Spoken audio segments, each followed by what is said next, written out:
ठीक है। अब आइए हम बात कर लेते हैं मुख्य रूप से दर्शन। दर्शन में क्या, दर्शन का मतलब हम लोग क्या समझ रहे हैं बउआ? अभी हम लोग समझ रहे हैं कि गौतम बुद्ध के दर्शन के बारे में अध्ययन करेंगे, तो दर्शन में हम लोग क्या जानेंगे? हाँ, तो कह रहे हैं कि सांसारिक जीवन के संदर्भ में गौतम बुद्ध का सोच क्या है, क्या वो चाहते हैं, क्या वो अपेक्षा करते हैं, ये सारे बातें दर्शन में ही संकलित किया गया है। हो गया। अब सवाल कभी कभी ये उठता है कि ये दर्शन जो है किसमें संकलित किया गया, किस पुस्तक में संकलित किया गया है? हाँ, अब आइए थोड़ा सा छोड़ दीजिए। एक बात आप लोगों को याद होगा, गौतम बुद्ध के दो गुरु हैं। पहला गुरु कौन है? अल्लाह कलाम। बहुत अच्छा। अल्लाह कलाम ये किस दर्शन के हैं बउआ? सांख्य दर्शन। सांख्य दर्शन, सांख्य दर्शन जो है, यह सांख्य फिलोसफी जो है, इसका नेचर क्या है, प्रकृति क्या है इसका? अनिश्वरवादी। अब आप सोच रहे हैं कि अगर इनके शिष्य रहे गौतम बुद्ध, तो ये जो दर्शन है, ये दर्शन अनिश्वरवादी है, तो क्या उनका शिष्य जो ज्ञान प्राप्त करेंगे, क्या वो ईश्वरवादी होगा? नहीं होगा। चलिए, दूसरी चीज ये कहा गया कि ये जो दर्शन है दिया गया सांख्य दर्शन, क्या गौतम बुद्ध का दर्शन इससे मिलता जुलता होगा? क्योंकि गुरु के जैसा सीखे उसी आधार पर नहीं ये रिसर्च करेंगे। तो मतलब आप कह सकते हैं कि बौद्ध दर्शन जो है ये किस दर्शन के निकट है? सांख्य दर्शन। ये सबसे पहला क्वेश्चन आपका यही है कि यह सांख्य दर्शन के निकट है। हो गया। चलिए, और दूसरी बातें हम ये जानते हैं कि हम लोग कल पढ़े थे त्रिपिटक। पिटक का अर्थ क्या होता है? टोकरी। 3 टोकरी के विषय में कल हम बात किए थे। गुड। कौन कौन पिटक बात किए थे बउआ? चलिए, अब ये हमको केवल जानना है कि जो सूत पिटक है, पिक्चर देख के भी लग रहा होगा बड़ा कौन है, छोटा कौन है, मांझिल कौन है? गुड। अब कहा गया कि इसका जो सबसे बड़ा पिटक है उसका नाम क्या रखा गया है? सूत पिटक। सूत पिटक। उसके बाद जो मांझिल टाइप का ये बीच वाला जो है इसको कौन सा पिटक? अभिधाम पिटक। ये जो सबसे छोटा वाला देख रहे हैं ये विनय पिटक। चलिए, इतना चीज तो हम लोग जान चुके थे। अब ये जानना था कि ये जो सूत पिटक देख रहे हैं इसमें किस बातों को रखा गया बउआ? किस संदर्भ में सूत पिटक का रचना किया गया? उपदेश। मतलब गौतम बुद्ध का जितना उपदेश की अगर हम बात करें तो सब किस पुस्तक में संकलित किया गया है? सूत पिटक। ये जो अभिधम्म पिटक देख रहे हैं इसमें क्या संकलित किया गया है? अभिधम्म पिटक में क्या संकलित किया गया? किस बात पर प्रकाश डालता है, किस बात का वर्णन इस पुस्तक में किया गया है? अरे बाबा, ये जो आप देख रहे हैं विनय पिटक, विनय पिटक में क्या किया गया है? हाँ, इसमें क्या है? नियम कानून का वर्णन किया गया है। तो एक ही को ना बच गया ये इसमें क्या रहा होगा? दर्शन। गौतम बुद्ध का दर्शन रहा होगा। चलिए, इसमें किसका नियम होगा संकलित है? संघ हम नहीं जानते हैं। ये जो देख रहे हैं विनय पिटक में, विनय पिटक पुस्तक किस बात पर प्रकाश डालती है कि अगर उपसंपदा, उपसंपदा का अर्थ हम लोग पहले भी जान चुके हैं क्या होता है? चलिए, अब एक बात तो इसे फिर हम निकाल लेते हैं दर्शन में कि जो दर्शन है ये किस पुस्तक में संकलित है बउआ? अभिधम्म पिटक। अभिधम्म पिटक। हो गया ना। कभी कभी ये भी एक क्वेश्चन बनता है कि गौतम बुद्ध का जो ये दर्शन है अभिधम्म पिटक जो है ये किसके द्वारा संकलित किया गया, किसके द्वारा पाठ किया गया, ये इसका रचना करने वाला कौन है?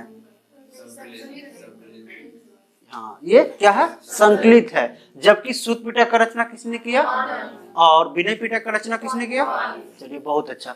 मतलब आप कह सकते हैं कि इनका जो अभिधम्म पिटक है, अभिधम्म पिटक संकलित है। संकलित का मतलब समझते हैं ना बउआ? चलिए, बहुत अच्छा। यहां तक तो हम लोग देख लिए कि ये दर्शन कहाँ है, किसके निकट है। एक बात अब हमको मुख्य रूप से ये जानना है कि हम कल एक टेबल बनाए थे कि किनका, कौन धर्म को क्या सोचना है। ब्राह्मण के विषय में, सॉरी, कर्मकांड के विषय में क्या कहते हैं, आत्मा के विषय में क्या कहते हैं, पुनर्जन्म के संबंध में क्या कहते हैं। तो उनकी सारे बात हम गौतम बुद्ध बौद्ध धर्म में जितने भी पढ़े हैं सारी बात की यहाँ आवश्यकता पड़ेगा। तो सिंपल पहले हमको एक बात बताइए कि गौतम बुद्ध कौन कौन से बात को मानते थे। हर कहानी को याद कीजिएगा। क्या ये चमत्कार को मानेंगे? किसी को नहीं मानते। वो तो शॉर्टकट वाला बात हो गया। यहाँ थोड़ा सा सुनिए, चमत्कार को गौतम बुद्ध मानेंगे? क्योंकि आपको सुनाए थे एक बालक को जीवित करने वाला कहानी। तो कर्मकांड को वो मानेंगे? कर्मकांड को मानेंगे? मानेंगे। आपको याद है ना बउआ कि एक भोज में गए थे और भोज में क्या किए वहां? अगर कर्मकांड को मानते तो उस बात को इनकार करते। वहां बोला गया था कि अगर ब्राह्मण यहाँ जो भी चीजें हम दान कर रहे हैं वो ऊपर पहुंचा रहा है तो हम 3 फीट दूरी पर बैठते हैं, मेरा भोजन 3 फीट तक पहुंचा दो ना, तो हम मानेंगे। मतलब इससे क्या साबित होता है कि वह कर्मकांड का भी विरोध करते हैं। हो गया। अब आइए एक चीज और बात जानना है, क्या ये आत्मा को मानते हैं? आत्मा मानते हैं तो आत्मा को नहीं मानते हैं। हाँ, कल आपका क्वेश्चन था सन्नी का कि सर आत्मा नहीं तो पुनर्जन्म कैसे? यही क्वेश्चन है। ये बहुत सिंपल बात है बुआ। अभी हम आपको कल बता रहे थे कि एक जीएसएम फोन होता है, एक सीडीएम फोन होता है, दोनों में नंबर है। ये जो फोन है इसमें आप जब चाहे तो तब सिम बदल सकते हैं, दूसरा सिम लगा सकते हैं, क्योंकि इसमें सिम लगने और निकलने वाला है। ये जो फोन है इसमें आप ना सिम को लगा सकते हैं, एक ही बार नंबर एक्टिवेट रहेगा और डायरेक्ट केवल बात होगा। अगर डेड हो गया तो डेड हो गया। आत्मा तो इसमें भी है, लेकिन ये कहा गया कि ये अस्थाई है, ये अस्थाई है। अगर आत्मा हमारे शरीर में होता तो किसी व्यक्ति को आप सुने होंगे कि शीशा में बंद कर दिया गया मरते समय, मरने के बाद कोई कहता कि शीशा फोड़ के निकल गया, तो कोई कहता कि कुछ नहीं निकला, ऐसा सुनने को मिलता है ना। तो वही गौतम बुद्ध का कहना है कि अगर इसमें आत्मा होता और वह बाहर निकलता तो बाहर निकलने के लिए कोई सोर्स चाहिए, जबकि ये तो पैक है। आई बात समझ में? इस कथन के आधार पर वह कहते हैं कि नहीं, आप मनुष्य के शरीर में अगर आत्मा की बात करें तो आत्मा है, लेकिन वह अस्थाई है। वह अस्थाई रूप से है, ऐसा नहीं कि जब तक बदल रहा। हिंदू धर्म में क्या कहता है कि ये पापी शरीर छोड़ करके तो आप अच्छा कर्म करेंगे तो आपका आत्मा निकलकर बढ़िया शरीर को धारण करेगा। ये सब धर्म मानता है। जैसे एक वर्ड आएगा इसमें, पुद्गल, एक वर्ड आता है पुद्गल, टेक्निकल वर्ड है। पुद्गल का मतलब क्या होता है? पुद्गल का मतलब क्या होता है? तो पुद्गल का मतलब आत्मा ही होता है, समझ गए। लेकिन आत्मा तो हम लोग यहाँ पढ़ते हैं, पुद्गल कहाँ पढ़ेंगे? जैन धर्म में। जैन धर्म में आत्मा को आत्मा ना कहकर क्या कहते हैं? पुद्गल, समझ गए। तो वहां कह रहा है कि अगर आप अच्छे कर्म करेंगे, आपका पुद्गल अगर अच्छा होगा तो ये शरीर क्या करेगा? आत्मा क्या करेगा? इस शरीर से निकलकर अच्छे शरीर में धारण कर लेगा। इसलिए आत्मा को जैन धर्म मानेगा, लेकिन इसमें कहते हैं कि आत्मा निकलता ही नहीं है, समझ गए। खैर चलिए, ये बात तो हो गया। अब आइए थोड़ा सा हम देख लेते हैं, क्या चमत्कार गौतम बुद्ध मानते हैं? कर्मकांड को मानेंगे? कर्मकांड मानेंगे? नहीं। क्या यज्ञ का पक्षधर होंगे? यज्ञ, बलि प्रथा का, बलि प्रथा का, मूर्ति पूजा का, मूर्ति पूजा का, मंदिर का? नहीं। ये सारी चीज का गौतम बुद्ध विरोधी है। अपने फिलोसफी में समझा रहे हैं कि चमत्कार नहीं होता है, कर्मकांड नहीं कर सकते हैं, या कर्मकांड नहीं होता है, यज्ञ नहीं है, बलि नहीं है, मूर्ति पूजा नहीं है, मंदिर नहीं है, ये सब कोई मतलब ही नहीं है। आई बात समझ में? ये किनका स्टेटमेंट है? ये सारी बात गौतम बुद्ध को ऐसा मानना है कि ये सब कुछ होता ही नहीं है। तो मानते क्या है? सवाल अब ये भी उठता है कि वो मानते क्या है? कि वह केवल एक कर्म को मानते हैं, एक कर्म मानते हैं, जो कर्म सभी धर्मों के लिए प्रधान माना जाता है। हम लोग भी बोलते हैं कि कर्म प्रधान है, ऐसा होता है। तो कर्म जो है वो हर धर्म मानेगा, हिंदू हो, मुस्लिम हो, सिख, ईसाई, सब धर्म कर्म को मानेगा, ठीक है। दूसरी चीजें कहा गया कि गौतम बुद्ध और क्या मानेंगे? पुनर्जन्म। पुनर्जन्म का मतलब समझते हैं? हाँ। अब कहा गया कि कभी कभी ये भी पूछा जाता है, ये दो चीजें गौतम बुद्ध मानेंगे। पहले तो ये मान लीजिए, हो गया। जैन धर्म क्या मानेगा बुआ? कर्म, आत्मा। आत्मा, आत्मा को मानता है वो। आत्मा तो यहाँ तक मानता है कि निर्जीव में भी आत्मा बता रहे हैं महावीर, है ना। खैर छोड़िए, वहां जब हम आएंगे, ये दो चीजें केवल आप मानकर चलिए, बाकी कुछ भी गौतम बुद्ध के विषय में कहा जाए तो नहीं है। ठीक है, कोई भी बात को वह समर्थक नहीं है, केवल ये दो बात को मानते हैं। अब सवाल ये उठता है कि ये जो पुनर्जन्म की बात कर रहे हैं, तो कहा गया है कि जातक कथा, जातक कहें तो खुदक निकाय, खुदक निकाय, समझ गए? खुदक निकाय एक पुस्तक है और उसका एक पाठ है जातक कथा, समझ गए? ये पुस्तक जब हम सोचेंगे लास्ट में पढ़ाएंगे ना, तो इस पुस्तक का बात करेंगे। तो कहा गया कि गौतम बुद्ध अपने जातक कथा पुस्तक में बुद्ध जन्म के पूर्व जितने भी जन्म लिए हैं सभी जन्मों का वर्णन इस पुस्तक में किए हैं। तो कभी कभी प्रश्न यही पूछता है कि गौतम बुद्ध के पूर्व जन्मों की कहानी किस पुस्तक में संकलित किया गया है, तो किस में किया गया है? हाँ, ये तो सिंपल क्वेश्चन बना। दूसरा क्वेश्चन कहता है कि गौतम बुद्ध के पूर्व जन्मों की कहानी जातक पुस्तक में संकलित है, वह किस निकाय का पाठ है? ये हाँ, तो यहाँ तक बच्चा जल्दी नहीं पहुंचता। बस अगर ये सीधा गौतम बुद्ध, पुनर्जन्म और जातक कथा, ठीक है, तो हम लोग यहाँ तक सीख लिए। चलिए कॉपी निकालिए, थोड़ा सा हेडिंग लगाइए दर्शन का।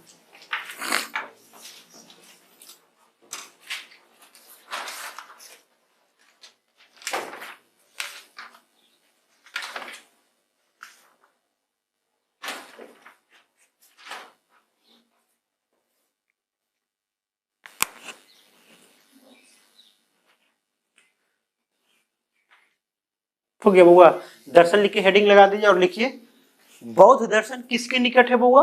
सबसे पहला लाइन लिखिए।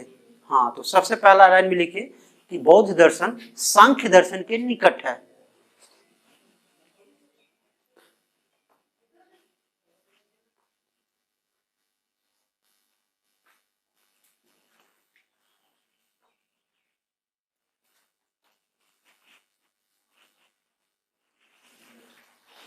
हो गया।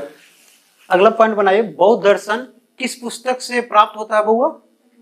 हाँ, तो लिख दीजिए किस पुस्तक से छोटी? जातक बउआ, अभिधम्म पिटक से लिख दीजिए। बौद्ध दर्शन अभिधम्म पिटक से प्राप्त होता है, बौद्ध दर्शन अभिधम्म पिटक से प्राप्त होता है।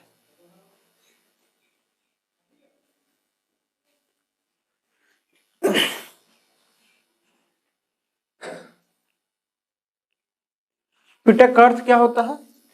लिख दीजिए अगला पॉइंट में, पिटक का अर्थ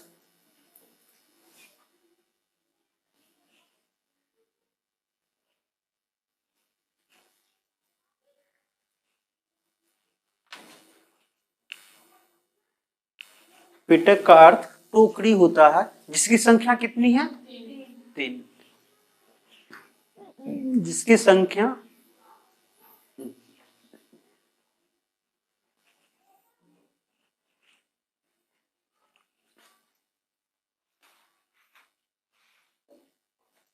जिसकी संख्या 3 है। हो गया बउआ, अगला लिख दीजिए सुत पिटक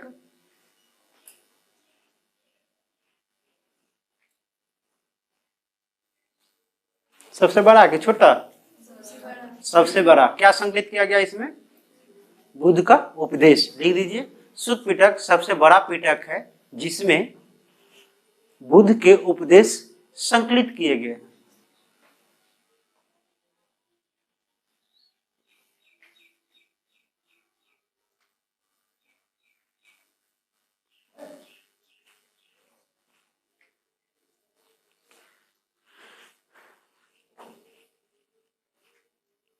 सुत पिटक। अगला कौन सा पिटक होगा बउआ उसके बाद?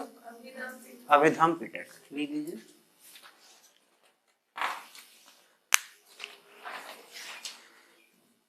अभिधम्म पिटक।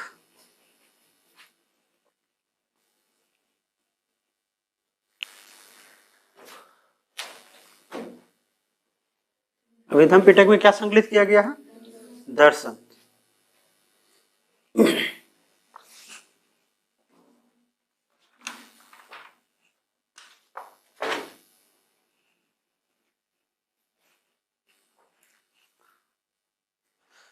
अभिधम्म पिटक में क्या संकलित किया गया छोटी?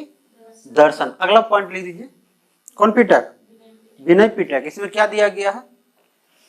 उपसंपदा के नियम।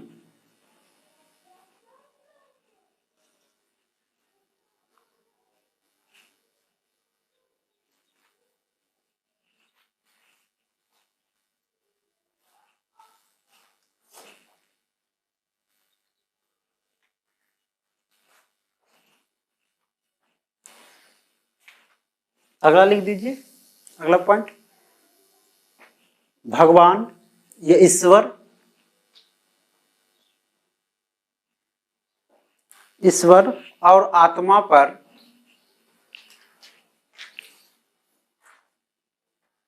ईश्वर और आत्मा पर विश्वास किए। अच्छा नहीं किए, लिख दीजिए नहीं किए।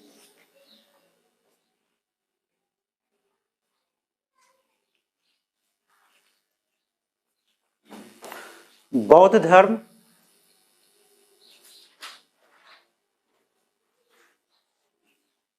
बौद्ध धर्म क्या क्या चीज पर विश्वास करते हैं वो? कर्म और पुनर्जन्म, लिख दीजिए।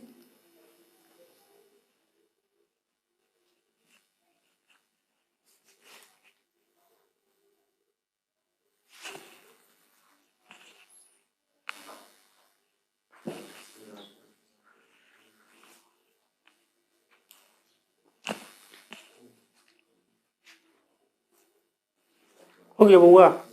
क्या क्या चीज को विरोध किए गौतम बुद्ध? क्या क्या चीज को विरोध करते हैं? तो लिख दीजिए, चमत्कार, कौमा, कर्मकांड, सारी बात लिख दीजिए।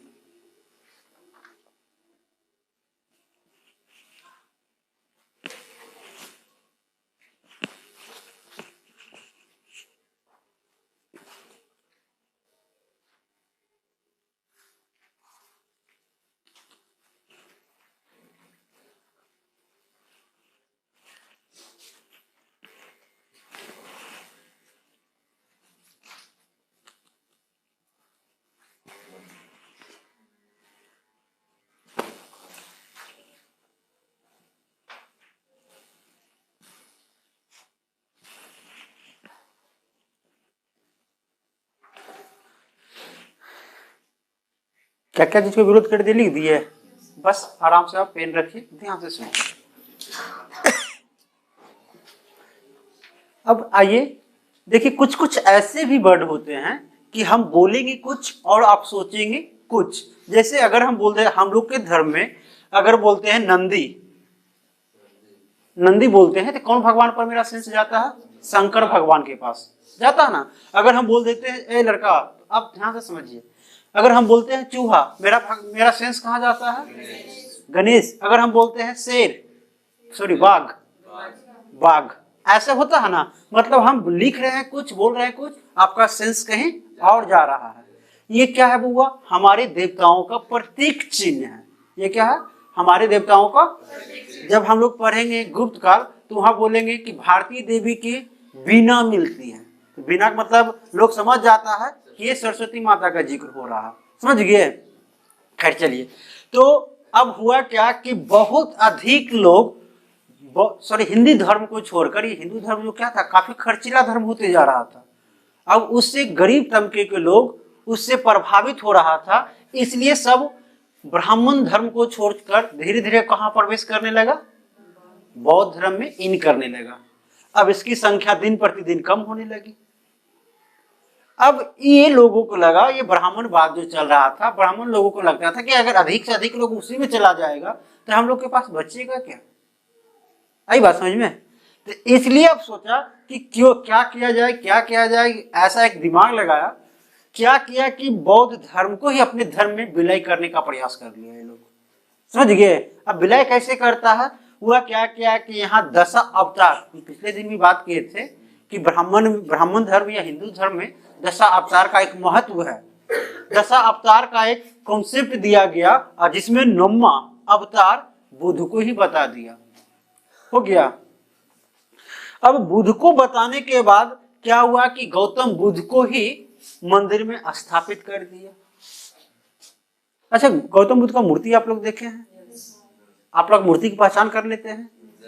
गुरु, आप कभी राजगीर या गया या फिर नालंदा कहीं गौतम बुद्ध का मूर्ति देखे हैं? श्योर? अगर मूर्ति आपको अभी फोन में दिखाए तो पहचान लेंगे? वो हमने मूर्ति का नेचर हम बता रहे हैं, मूर्ति का नेचर पहचानिए कैसा। मूर्ति दो ही जगह बनता है बउआ। एक आप पढ़े गंधार, गंधार पढ़े ना, तो मूर्ति की दो कला होती है, गंधार के मतलब मूर्ति कला की गंधार शैली और एक मूर्ति कला की मथुरा शैली। दोनों कला में अंदर समझते हैं आप लोग? नहीं। चलिए, हनुमान जी को आप देखे हैं कभी पिक्चर में? अच्छा, पहाड़ उठाएंगे तो मार बॉडी सोडी काफी निकला हुआ रहेगा। अगर किसी भी देवता का या किसी भी भगवान का बोल्ड शरीर अगर होगा तो समझ जाइए कि कला का गंधार शैली है। आई बात समझ में? मतलब गंधार शैली से अगर मूर्ति का निर्माण किया जाएगा तो उसमें भगवान का शरीर बोल्ड होगा, फोल्डर वस्त्र होगा। गौतम बुद्ध को देखे होंगे, फोल्डर वस्त्र है, अदम लगेंगे हट्ठा कट्ठा। अगर हट्ठा कट्ठा लग रहे तो आप लोगों को सेंस कहाँ जाएगा कि ये कला की गंधार शैली का प्रभाव है।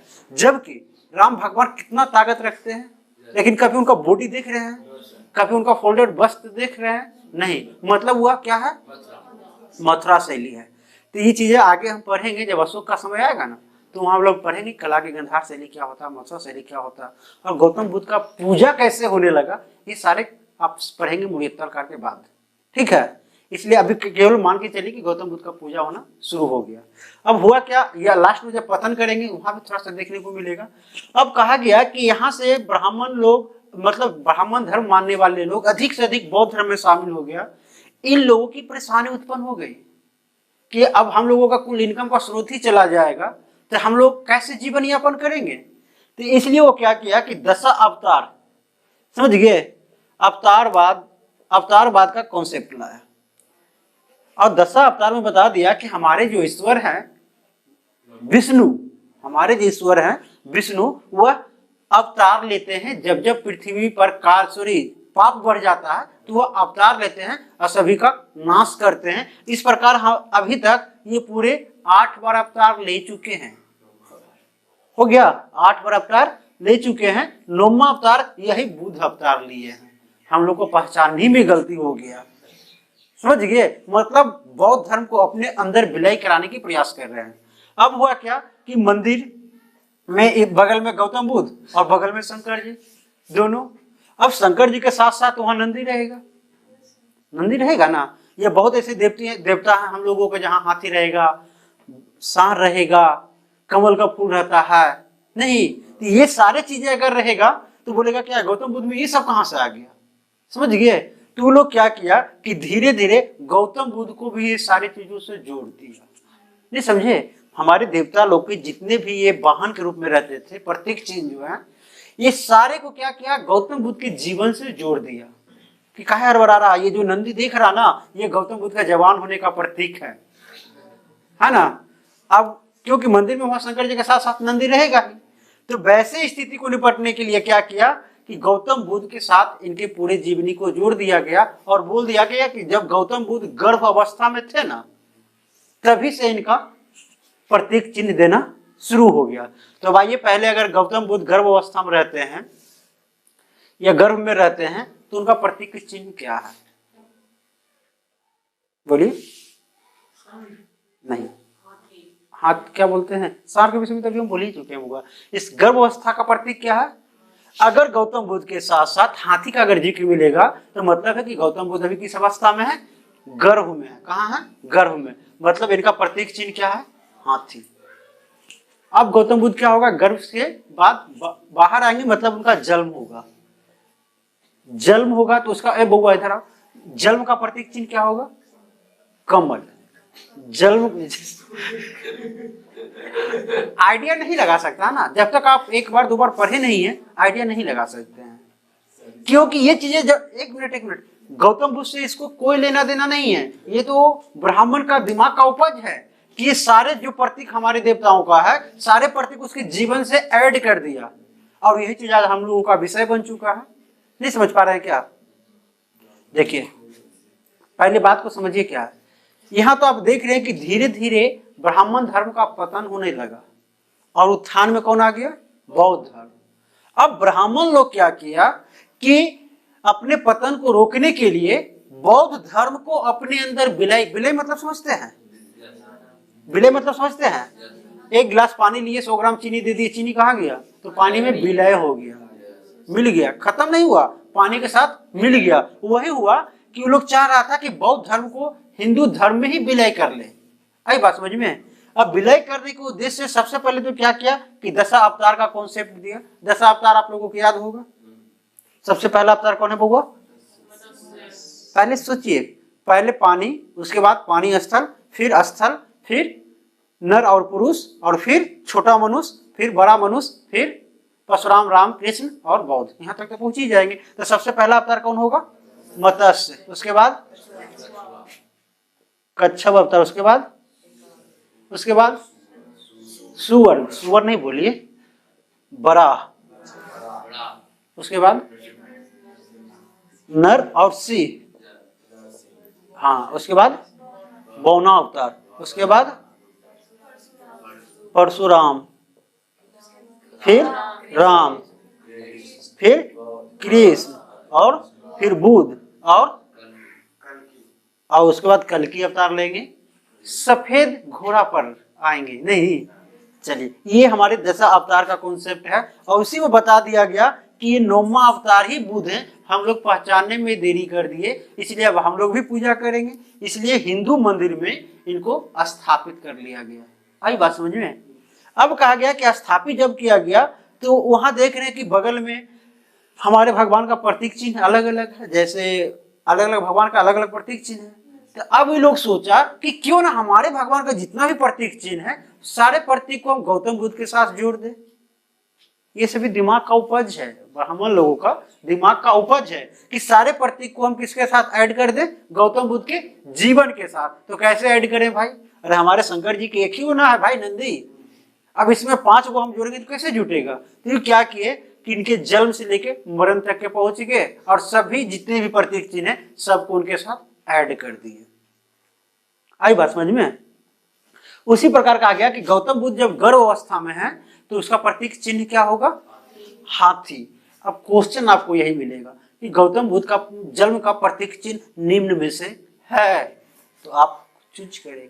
आई बात समझ में? निम्न में से है तो उसमें अगर हाथी है तो हाथी को चूज कीजिए, नहीं है तो आंसर नहीं लिखे, है ना? अब आया समझ में कि इसका नेचर क्या है। दूसरी बातें कहा गया कि अगर जन्म के प्रतीक चिन्ह अगर हम बात करें तो जन्म का प्रतीक चिन्ह क्या होगा? कमल। अब गौतम बुद्ध जन्म ले लिया है, अब क्या होंगे? सार्ग होता होगा।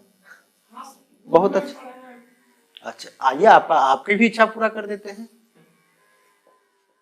गौतम बुद्ध का यौवन अवस्था जो होता है बउआ, उसका प्रतीक चिन्ह सार है। अब एक बात है, हम आपको बताएं कि ये इतिहास है, 3 2 5 100% कहना कंफर्म नहीं हो सकता। और ये जो मेरा डेटाबेस है, बहुत सारा बुक अलग अलग बातें लिखता है, कहीं कहीं हम लोग भी बताते हैं। जैसे हम लोग कह रहे थे कि विवाह शादी कैवा संस्कार है, हम बताए 15वां संस्कार है। बहुत सा बुक 14वां भी लिखता है, तो वो सब अपना अपना बुक का। लेकिन ये जो हम लिख रहे हैं ये ऑथेंटिक बुक है। जो बिहार सरकार मतलब गवर्नमेंट के द्वारा जो पुस्तक निकाली जाती है, अगर उसमें डेटा गलत है तो गलत ही आपको पढ़ना होगा। कारण कि जितनी भी परीक्षा या प्रतियोगिता की तैयारी का क्वेश्चन होता है, सारे क्वेश्चन गवर्नमेंट का है अथॉरिटी से बनता है। आई बात समझ में? अगर आप जानते हैं तो बहुत अच्छी बात है, द्वंद्व की स्थिति में ना रहिए। अगर मान लिया जाए दोनों में से कोई नहीं है, अगर मान लिया आप एग्जाम दे रहे हैं और वहां कह दिया सार है और कोई ऑप्शन में नहीं है, तो मार लीजिए सार, क्या दिक्कत है? एक से अधिक वाला अगर है तो उसमें फंस सकते हैं। 4 ही ऑप्शन है और उसमें ये नहीं है तो नन ऑफ दीज आ जाएगा। आई बात समझ में? इसलिए उनका सार किसका प्रतीक है? यौवन अवस्था का। चलिए निकालिए कॉपी, एक कॉलम बना लीजिए।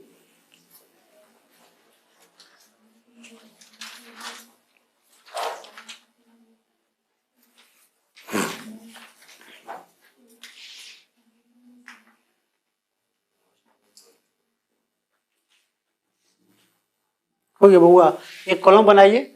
बुद्ध से संबंधित घटना, और दूसरी तरफ लिख देंगे प्रतीक। दूसरे तरफ लिख देंगे।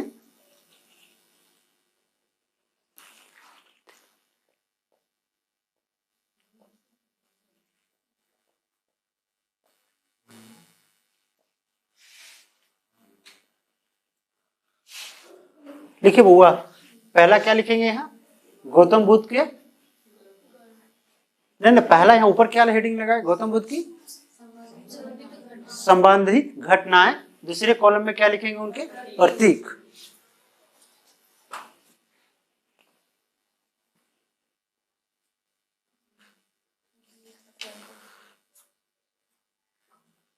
लिखा बुआ, पहला क्या लिखेंगे, गर्भ में, गर्भ का प्रतीक चिन्ह क्या होगा, हाथी।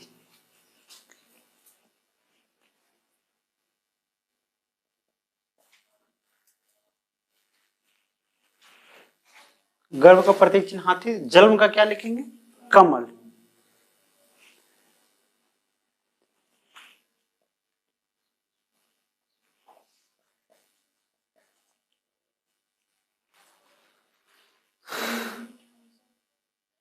जन्म का क्या लिखे बुआ, कमल।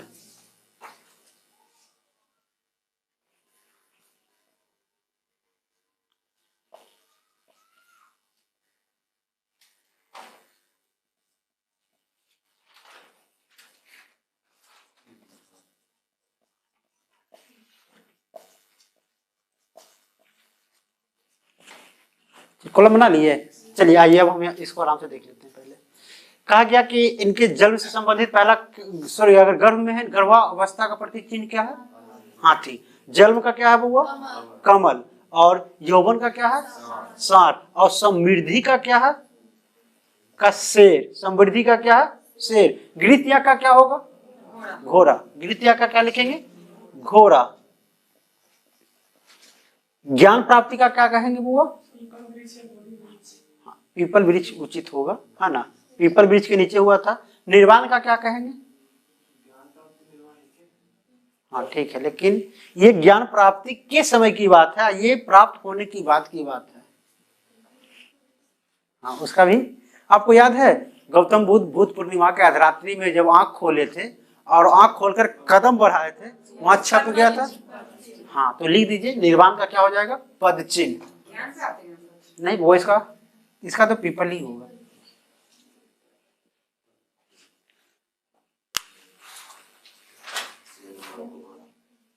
उपदेश का क्या होगा, उपदेश का क्या होगा,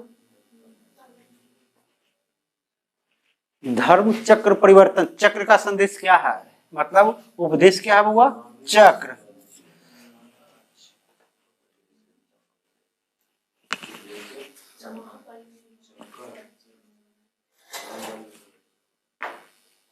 महापरिनिर्वाण का मतलब क्या होता है, इसका प्रतीक चिन्ह क्या होगा, स्तूप।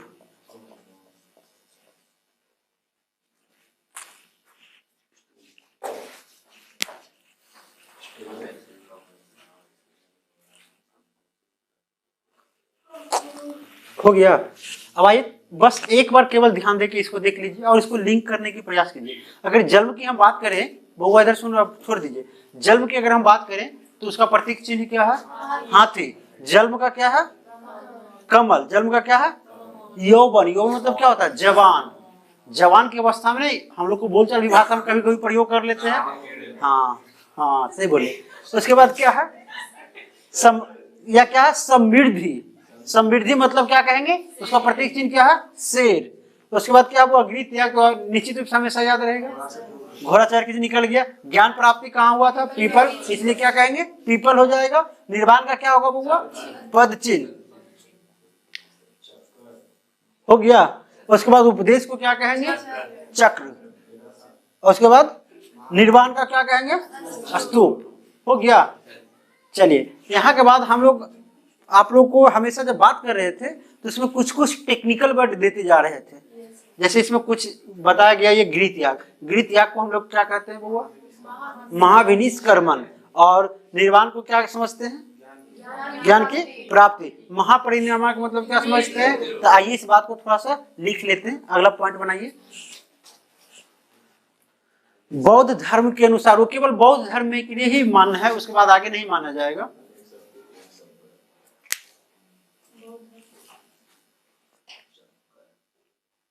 बौद्ध धर्म के अनुसार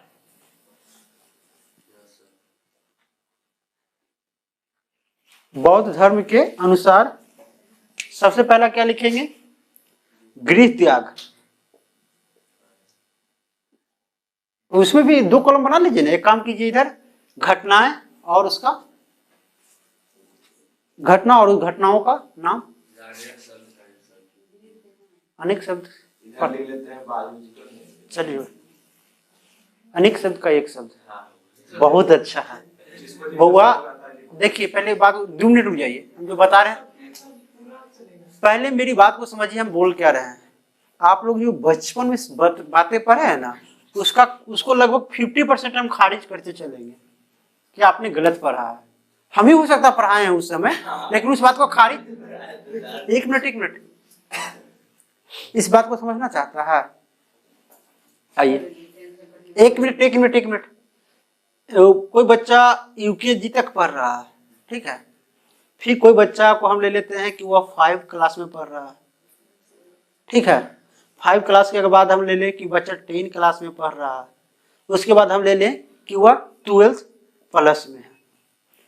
1 2 3 4 बच्चा मेरे पास है। ए लड़का, 4 बच्चा मेरे पास है, ठीक है। अब इस बच्चा को, सारे बच्चे को हम पढ़ाए पृथ्वी गोल है। सारे बच्चे को नहीं, अलग अलग क्लास के हिसाब से। अब पृथ्वी के बारे में सब बच्चा जानता है, और पृथ्वी तो कोई एक ही आकार का ना होगा बउआ। बड़ा बोलिए या छोटा बोलिए, आकार तो सब एक ही ना होगा। अगर यूकेजी को पूछा जाए तो क्या जवाब देगा बउआ? पृथ्वी गोल देगा। अगर उसके परीक्षा में बोल दिया कि पृथ्वी कैसा है बउआ, गोल है कि चिपटा है, तो क्या जवाब देगा? गोल। चिपटा देगा तो गलत हो जाएगा। बात समझिए, इसका लेवल समझिए, इस बच्चे का लेवल कहां तक है। अगर इस बच्चे को बोल दे कि पृथ्वी कैसा है बउआ, तो क्या कहेगा? क्या है? गोल है। ये भी गोल कहेगा। चलिए यहां तक मान लेते हैं। इसको अगर पूछा जाए पृथ्वी कैसा है बउआ, चिपटा है, संतरे के आकार का, यही नहीं बोलोगे? अगर 12th प्लस वाला को पूछोगे तब हाँ,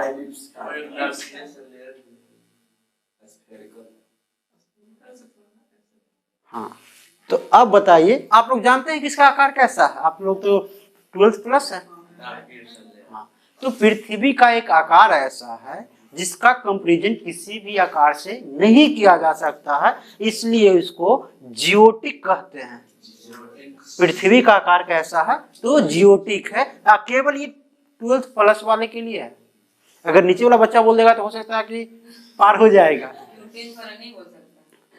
काहे नहीं बोल सकता? यूकेजी को अगर हम सिखा दें कि वो जियोटिक होता है, पहले हाँ, बात पहले मेरी बात को थोड़ा सा समझिए कि अगर यूकेजी को बच्चा को हम सिखा दें गोल, तो गोल सीखता है, जियोटिक सिखाएंगे तो नहीं सीखेगा। लेकिन अगर अपने एग्जाम में अगर कहेंगे जियोटिक, तो वो क्या हो जाएगा? गलत माना जाएगा। ये क्या है बउआ? अवस्था। तुम लोग वही बच्चा ना जिसको पता ही नहीं चला कि गाय किसे कहते हैं। याद कीजिए, जब आप 5 क्लास में पढ़ते थे तो लिखते थे ना गाय पर। हाँ, 8 में लिखते थे, 10 में भी लिखते होंगे। आज 12th प्लस है, फिर भी लिखते होंगे। क्या लेख वही लिखते हैं या आपका बदल गया? क्या बदलता है? इस समय गाय दूध देती थी, इस समय गाय दूध नहीं दे रही है। गाय हम एक मिनट, गाय हमारी माता है, यहाँ भी लिखते होंगे, यहाँ भी लिखेंगे। तो कौन ऐसा पॉइंट है जो आप यहाँ नहीं लिख रहे थे, यहाँ लिखेंगे? बता दीजिए जरा। हाँ, तो देखो बउआ, क्या होता है, हम लोगों को सोच थोड़ा सा डेवलप करना पड़ता है।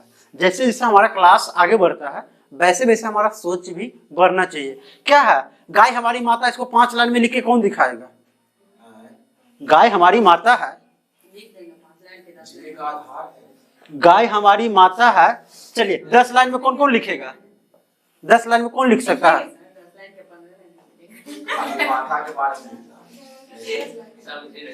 बात समझा बउआ क्या हम बोल रहे हैं?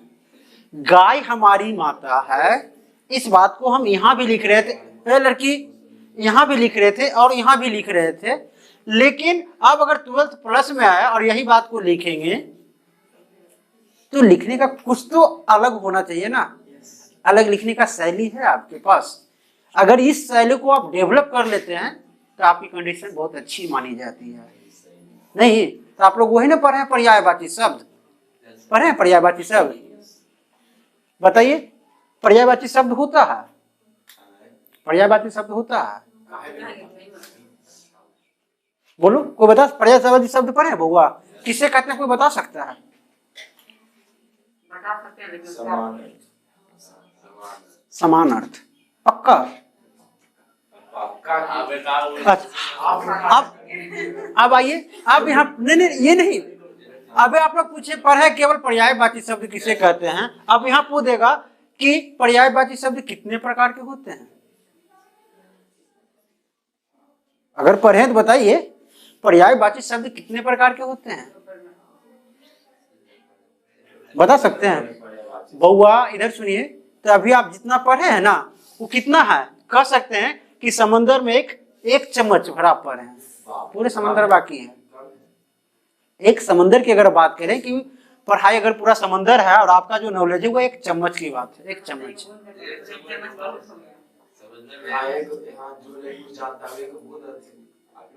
तो एक बूंद से कुछ होगा बउआ?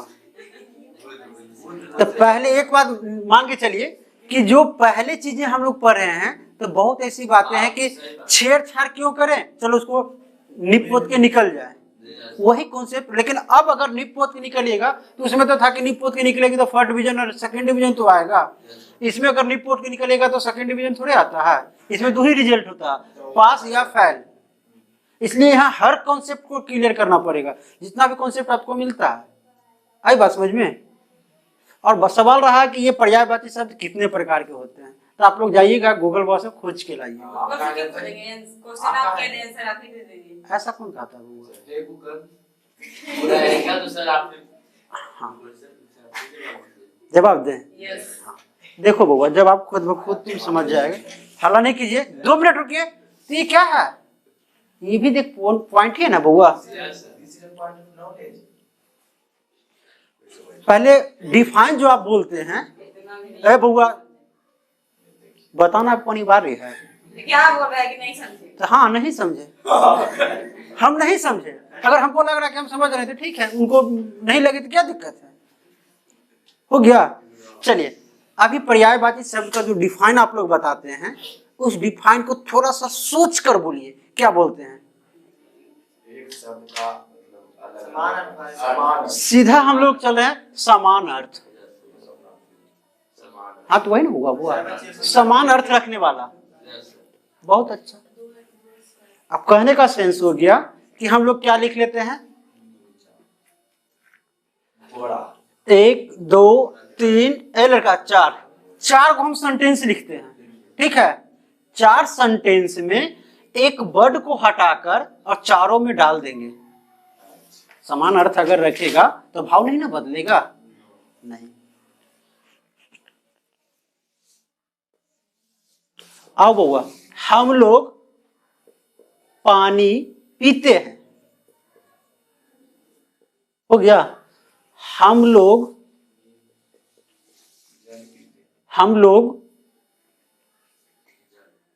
जल का उपयोग अन्य कामों में करते हैं, उपयोग करते हैं, हो गया।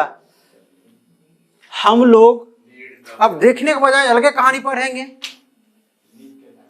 हम लोग जल, क्या दिक्कत है, जल का प्रयोग पूजा में करते हैं ना पूजा में। चलिए 3 सेंटेंस छोड़ दीजिए। अब हम क्या करते हैं कि 2 को शब्द है समान अर्थ रखने वाला, पानी और जल, पानी और जल। अब जहां जहां जल है वहां वहां पानी कर देते हैं, जहां जहां जल है वहां वहां पानी कर देंगे। भाव तो नहीं बदलना चाहिए, पक्का? कैसे बदल जाएगा? अभी समान अर्थ रखने वाला है, ये दोनों वर्ड एक ही है। हाँ अब कहा गया कि समान अर्थ रखने वाला ये दोनों शब्द का मतलब एक ही है। लेकिन अगर दोनों शब्द को हम क्या करते हैं, इस पर फिट करते हैं, अगर सभी बात को वह संतुष्ट कर देता है तो निश्चित रूप से वह सही है, आपका कथन के हाँ वो होता है। अब आइए यहाँ क्या है, यहाँ पानी है, यहाँ हम लोग जल कर देते हैं। सेंटेंस में कोई बदलाव हुआ? कोई दिक्कत नहीं है। चलिए हम लोग यहाँ जल लिखा हुआ है, यहाँ पानी कर देते हैं। सेंटेंस में कोई प्रयोग हुआ नहीं। चलिए अब यहाँ जल के बजाय हम पानी कर देते हैं।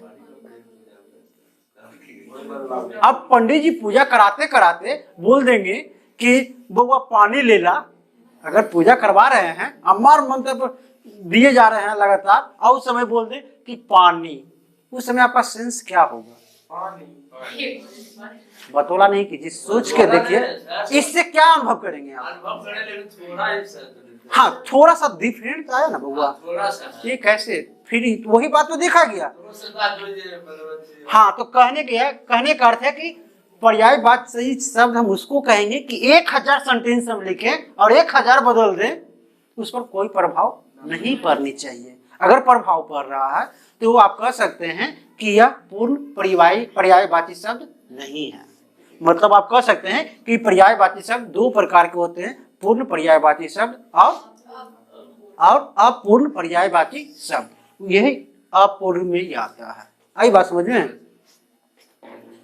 तो ये तो केवल अभी बच्चा वाला लेवल आप चल रहे हैं, समान अर्थ समान अर्थ। E1 क्लास के बच्चा को बोली तो वही सेंटेंस बोलेगा, 12th वाला को पूछ रहे तो वही बोल रहा समान अर्थ रखने वाला। नहीं हो गया ना पास आउट?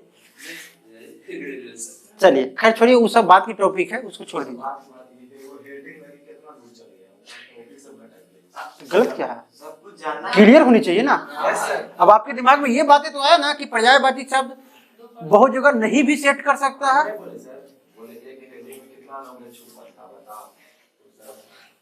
गधा 0 पर तो 72 घंटा कंटिन्यू चल दिया व्यक्ति, नॉलेज था तब ना।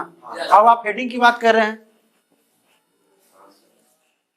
बताते हैं ना। एक क्या है, 7 क्लास में एक हिंदी था, समझिए, हिंदी पढ़ाना था।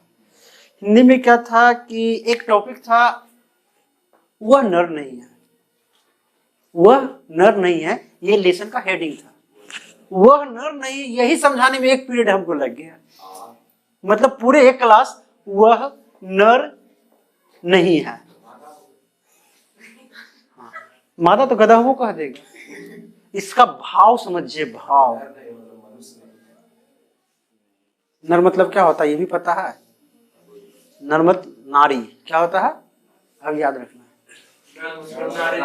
तो क्या बताइए? नर पुरुष। हाँ, अब पुरुष किसको कहते हैं, यही सवाल उठ रहा था।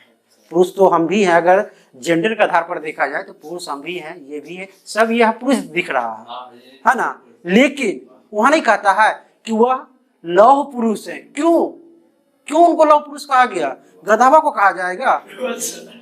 तो वही पुरुष कहलाने के लिए आप बहुत बार देखते हैं कि कुछ व्यक्ति बहुत तुच्छ काम कर जाते, एक मिनट, कुछ व्यक्ति बहुत तुच्छ काम कर जाते हैं, कहते हैं कि पुरुष के नाम पर वो धब्बा है।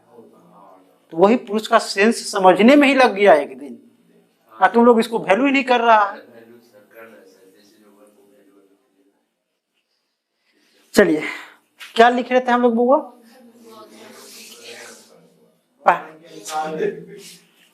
बौद्ध धर्म के अनुसार संबंधित घटनाएं और प्रतीक, ये तो हो ही गया ना। बौद्ध धर्म के, अरे लड़का यहाँ लिखेंगे घटनाएं और यहाँ क्या लिखेंगे? उपयुक्त शब्द लिख दीजिए। ये घटना का नाम, चलिए जो भी हो गया। पहला क्या लिखेंगे? गृहत्याग। गृहत्याग को क्या कहते हैं, लिख दीजिए।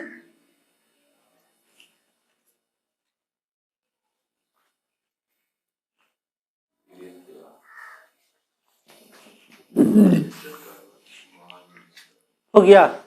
दूसरा क्या लिखेंगे बउआ? निर्वाण।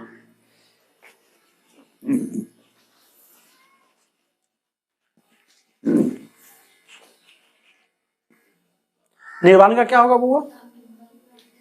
वहां थोड़ा सा मॉडिफाई कर दीजिए इसको। जन्म मरण से मुक्ति, उसी को निर्वाण कहते हैं। निर्वाण की प्राप्ति हुआ मतलब जन्म और मरण से। सॉरी अरे बउआ बात पहले समझो, बोला क्या जा रहा है? क्या बोले? निर्वाण का मतलब क्या होता है? ज्ञान की प्राप्ति। ज्ञान की प्राप्ति का सेंस समझ रहे हैं? किसको कहेंगे कि ज्ञान की प्राप्ति होगा? वही व्यक्ति को, हाँ, ज्ञान प्राप्ति कहने का सेंस हो गया कि कोई व्यक्ति जन्म और मरण के जो बंधन है उससे मुक्त हो गया, उसी को कहेंगे कि ये ज्ञान प्राप्त कर लिया है। यह क्या हो गया है? यह निर्वाण को प्राप्ति कर लिया है। आई बात समझ में? जन्म मरण के बंधन से मुक्त होना ही निर्वाण कहलाता है। उपदेश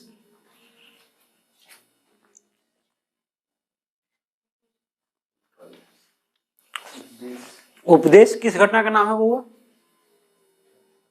उपदेश जो गौतम बुद्ध उपदेश दिया उसको क्या नाम दिया है?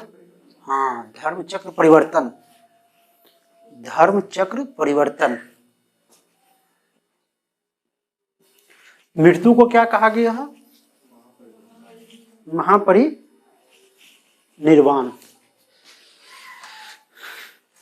चलिए, बस बस बस, अब 5 मिनट केवल ध्यान से सुनिए, और ये 5 मिनट में लगना चाहिए कि हमने जो पढ़ा सो याद है। और एक दूसरे, ए लड़का बंद करो अब। सबसे पहले अब हम बात करेंगे बौद्ध संगीति गौतम बुद्ध की मृत्यु हो चुकी है, और ये सारे जो पुस्तक दिख रहा था संकलित होना, ये सारे उनकी मृत्यु के बाद ही हुआ है या पहले हुआ है? बाद हुआ है। अब कहा गया कि गौतम बुद्ध की मृत्यु कब हुआ? 4 पहले मेरी बात को समझिए। इस जो कह रहे हैं बौद्ध संगीति से हमको कौन कौन से प्रश्न उठते हैं? बौद्ध संगीति से कौन कौन से प्रश्न उठेंगे? तो सबसे पहला तो प्रश्न उठेगा कि प्रथम बौद्ध संगीति कब हुआ? सबसे पहला प्रश्न क्या होगा? प्रथम बौद्ध संगीति कब हुआ? हो गया। कुल कितने बौद्ध संगीति हुआ? कुल कितने बौद्ध संगीति हुआ? 4। कब हुआ? पहला क्वेश्चन। फिर पूछेगा कहाँ हुआ? समझ गए? कहाँ हुआ? फिर पूछेगा स्थान का नाम। हाँ, तो पहला क्या लिखेंगे वो? स्थान का नाम। हो गया। अब पूछेगा कि उस समय उस स्थान का राजा कौन था, मतलब राजा का जिक्र होगा, या शासक कौन था? हो गया, तो शासक हो गया। चलिए, उसके बाद हम लोग देखते हैं कि जब भी कोई सभा होती है तो उसमें तत्कालिक एक अध्यक्ष की आवश्यकता होती है। जब भी हम कोई लोग मीटिंग करते हैं तो सबसे पहले हम एक अध्यक्ष का चुनाव करते हैं जो इस मीटिंग का संचालन कर सके। तो वही पूछा जाएगा कि इसका अध्यक्ष कौन है? क्या पूछेंगे? अध्यक्ष। हो गया। और इसका देख लेते हैं, एक पहलू और ले लेते हैं, बैठक का प्रमुख बातें या महत्वपूर्ण बिंदु। हाँ, उस बैठक में क्या क्या महत्वपूर्ण बात हुआ। हो गया। चलिए, इस प्रकार एक कॉलम पहले बना लीजिए, तो उसके बाद आराम से बातें करते चल जाएंगे।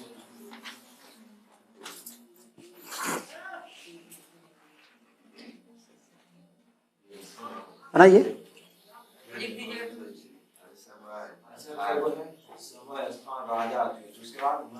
महत्वपूर्ण बात वाला थोड़ा सा बड़ा कॉलम रखिएगा।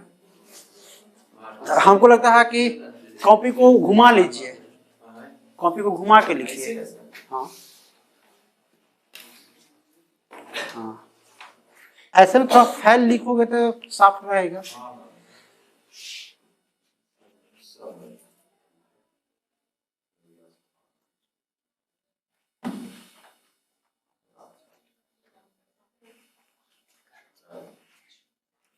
हो गया।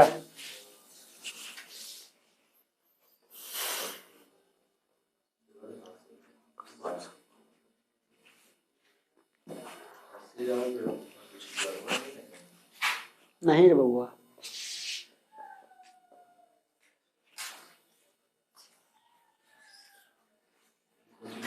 अभी छोड़ दियो, अब मत लिखिए, कुछ लिखना नहीं है, केवल कॉलम बना लीजिए।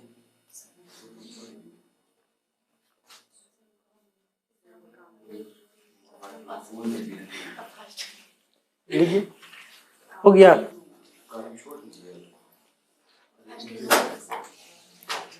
चलिए,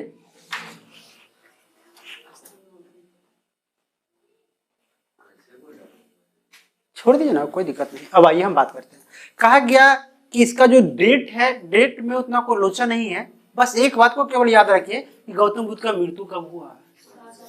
400, चलिए 483 में सीधे 100 वर्ष कम कर लीजिए, 383, फिर 100 वर्ष कम कीजिए, 283, इसको थोड़ा सा ज्यादा कम कर दीजिए, 250 हो गया, हो गया बउआ। और ये जो आप लोग इतना आपस में तो बात कर रहे हैं, हो गया। फिर अगला क्या वो होगा बउआ? इसको क्या कहेंगे? ईसा के प्रथम शताब्दी में। प्रथम शताब्दी में तो समझते हैं नहीं, यहाँ हम लोग ये ईसवी पूर्व चल रहे हैं, 283, 383, 250, यहाँ आगे अब पहली शताब्दी, यहाँ से ईसवी में चलना शुरू हो जाएंगे, समझ गए? इसलिए कहा गया कि 1 ईस्वी, 2 ईस्वी, 3 ईस्वी तक आगे बढ़ेंगे, 2020 तक आएंगे, 22 तक।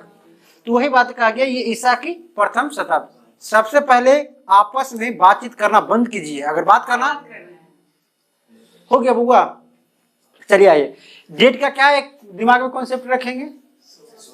केवल लगभग 100 साल कम करते चल जाइए, आपका रेशियो आ जाएगा। क्या पहला कहेंगे? 483 ईस्वी पूर्व, फिर 383, 250 और ईसा की प्रथम शताब्दी, हो गया। चलिए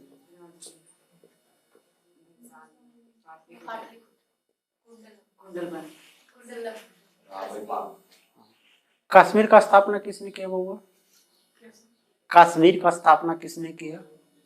इसको कहते हैं बैंड, फिर क्या कहते हैं? बाजा, और क्या कहते हैं? बारात। तीनों एक साथ निकल आता है जब पूछा जाता है कि कुंडलवन कहाँ है और कहाँ है? कश्मीर। कश्मीर का स्थापना किसने किया है? चलिए, इसलिए थोड़ा सा आराम से चलिए, ये भी एक कला है, किसी चीज को जानते हुए भी रोके रखना, ये सबसे बड़ा धैर्य जिसको कहते हैं ना।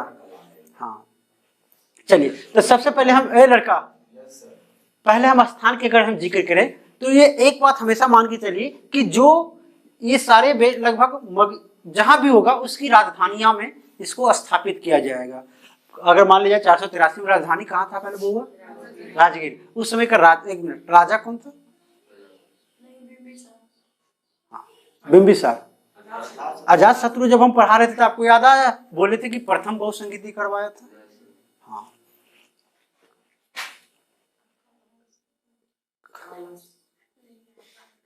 हो गया। चलिए, सबसे पहले अगर हम बात करें स्थान की तो ये क्या हो जाएगा? राजगीर। क्या हो जाएगा? राजगिरी होता है। प्रथम बहु संगीति कहाँ हुआ? राजगीर। अगर दूसरी की हम बात करें तो कहाँ हुआ? वैशाली। कहाँ हो जाएगा? वैशाली। अगर तीसरी अगर बात करें तो कहाँ हो जाएगा? पाटलिपुत्रा। चौथा की बात करेंगे तो कुंडलवन, कुंडलवन कश्मीर, हो गया। चलिए, इसको आप क्या करेंगे? राबे पाकुर, मतलब यहां से निकलिए घर, ये 4 बार बोलने का प्रयास कीजिए। राबे पाकुर अका अक, आज से क्या हो जाएगा बुआ? आजाद शत्रु। आजाद शत्रु। अगर क के बात कर, रुक जाइए, क का मतलब क्या कहेंगे? काला शोक, जिसको क्या कहा गया बुआ? काकवर्ण। काकवर्ण का मतलब क्या होता है? कौवा की तरह कार। ये कौन भाषा है? कौवा की तरह काला ना बोलो, काला शोक, हो गया बुआ। उसके बाद कौन होगा? अशोक। सबसे प्रतापी राजा है अशोक। यही कुंडलवन कश्मीर का स्थापना किया है। चंद्रगुप्त उतना बड़ा शासक बना, लेकिन उस समय कश्मीर नहीं है उसका। ये अशोक का कौन, सॉरी चंद्रगुप्त का कौन लगेगा बुआ? हाँ सर, हाँ चलो ठीक, पोते मान लेंगे। चलिए, उसके बाद क्या है बुआ? कनिष्ठ। कौन हो जाएगा? कनिष्ठ, कनिष्क,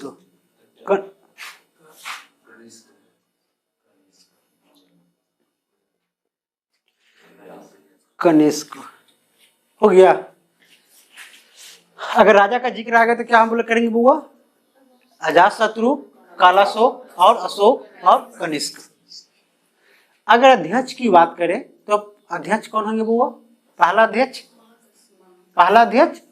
अभी बताया था ना कि जब भी कोई सभा होती है तो उसकी एक अध्यक्ष की आवश्यकता होती है, तो उस समय कौन रहेंगे? महाकश्यप हो गया। पहला अध्यक्ष कौन बनेंगे? महाकश्यप। दूसरा अध्यक्ष सर्वकामनी। और तीसरा कौन बनेगा बउआ? गोसाई। क्या बनेगा? मोगलीपुत्र तीस। यहाँ एक आता है मोगलीपुत्र गोसाल, समझ गए? मोगलीपुत्र गोसाल आजीवक संप्रदाय के संस्थापक मिलेंगे, गोसाल, समझ गए? तो एक संस्थापक का जब बात करेंगे ये लड़का, चलो अब आगे क्या कहेंगे बुआ? वसुमित्र। हो गया। यहाँ तक बहुत अच्छे लोग को आवाज निकलता है, ठीक है? हाँ, आगे भी निकलेगा। अब देखिए, सबसे पहले मेरा काम है, ये जो आपका है लड़का, पहले सुनो, ये जो है एक सामान्य जानकारी है, इतना हर बच्चों को जानकारी होना आवश्यक है। अगर आप विशेष चाहते हैं तब आप इसको कंप्लीट कीजिए, अन्यथा इसको छोड़ दीजिए। आई बात समझ में? अच्छा ठीक, वो हो गया। पहले ये जान ले कि कब कब हुआ है बुआ, बिना देखे आप लोग बोल सकते हैं कौन कौन हुआ 100 साल का डिफरेंट में। हाँ, अगर स्थान की हम जिक्र करें तो क्या याद रखेंगे? ऐसे पहले मेरी बात सुनिए, मनी मन पहले बोल कर देखिए 4-5 बार, राबे पाकुर अका अक, है ना? राबे पाकू हो जाएगा। उसके बाद अकाक। अगर इस वर्ड को आप 4-5 बार बोल लेते हैं तो कभी भी आप उसको जोड़ के लिख सकते हैं, एकाएक नहीं। चलिए, तो कहा गया अगर स्थान का जिक्र करेंगे तो राबे पाकुर के हिसाब से आप बोल पाएंगे कौन कौन स्थान है? और पाटलिपुत्र और कश्मीर भी चलेगा, है ना? अगर हम राजा की बात करें तो क्या कौन कौन होंगे बुआ? और कनिष्क हो गया। उसके बाद आइए, अगर अध्यक्ष की हम बात करें कि हर बैठक का अध्यक्ष कौन बन रहे थे, तो पहला का कौन है? महाकश्यप, क्योंकि सबसे बार पहला बार हो रहा, इसमें महान लोग भाग लेंगे नहीं, इसलिए महाकश्यप हो गया। दूसरा क्या है बुआ? सर्वकामनी देवी, याद है? सर्वकामनी देवी नहीं, सर्वकामनी किसी को याद नहीं है। सर्वकामनी देवी का सर झुक नहीं सकता, अब याद आया? हाँ, इसको याद कीजिए, सर्वकामनी देवी, याद आया? हाँ, तो वही सर्वकामनी देवी यहाँ है नहीं। चलिए आइए, उसके बाद कौन है बुआ? हाँ, मोगलीपुत्र तीस। यहाँ बच्चा कंफ्यूज क्या गया, लड़का दांत केवल दिखता है। यहाँ देखिए, कह रहा कि मोगलीपुत्र तीस जो है, यहाँ एक कंफ्यूज करने वाला बात क्या था? मोगलीपुत्र गोसाल। मोगलीपुत्र और यहाँ 30 और गोसाल का केवल डिफरेंट है और बच्चा कंफ्यूज करता है।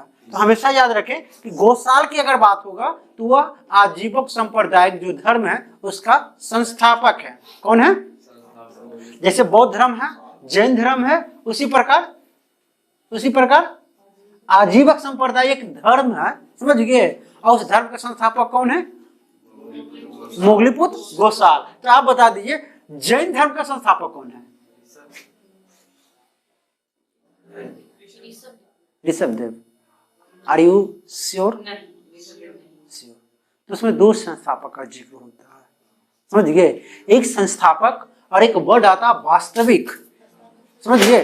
वास्तविक संस्थापक की अगर बात करेंगे तो कौन आएंगे? महावीर स्वामी। खैर चलिए, तो तीसरे का कौन है अध्यक्ष? हुआ मोगलीपुत्र 30 और चौथे के बस। अब यहां तक अगर आप समझ गए हैं तब आइए यहां हम थोड़ा सा बात कर लेते हैं। ध्यान से सुनिए, कोई भी नई बातें नहीं करेंगे, जो पहले कर चुके हैं वही बात को यहाँ हम भी शामिल करेंगे। कहा गया कि प्रथम बौद्ध संगीति जो है उसमें 2 पुस्तक को संकलित किया गया। पहला पुस्तक कौन सा होगा वो? सूत पिटक। जो पिटक की बात कर रहे थे ना, पहले में 2 बुक किया जाता, सूत पिटक और और विनय पिटक। हो गया। अब क्वेश्चन ये पूछा जाता है कि सूत पिटक और विनय पिटक की रचना किस संगीति में किया गया है? तो बहुत संगीति में किया गया। दूसरी बातें पूछता है कि इसका पाठ किसने किया? पाठ इसका किसने किया? आनंद ने किया। कौन किया? आनंद ने किया। जबकि विनय पिटक की बात अगर करेंगे तो पाठ किसने किया? उपाली ने किया। अब होगा ये दोनों जो आनंद और उपाली की बात करते हैं, ये गौतम बुद्ध के प्रिय शिष्य हैं। समझ गए? चलिए दूसरा की अगर हम बात करें तो दूसरा में क्या हुआ? बोलिए।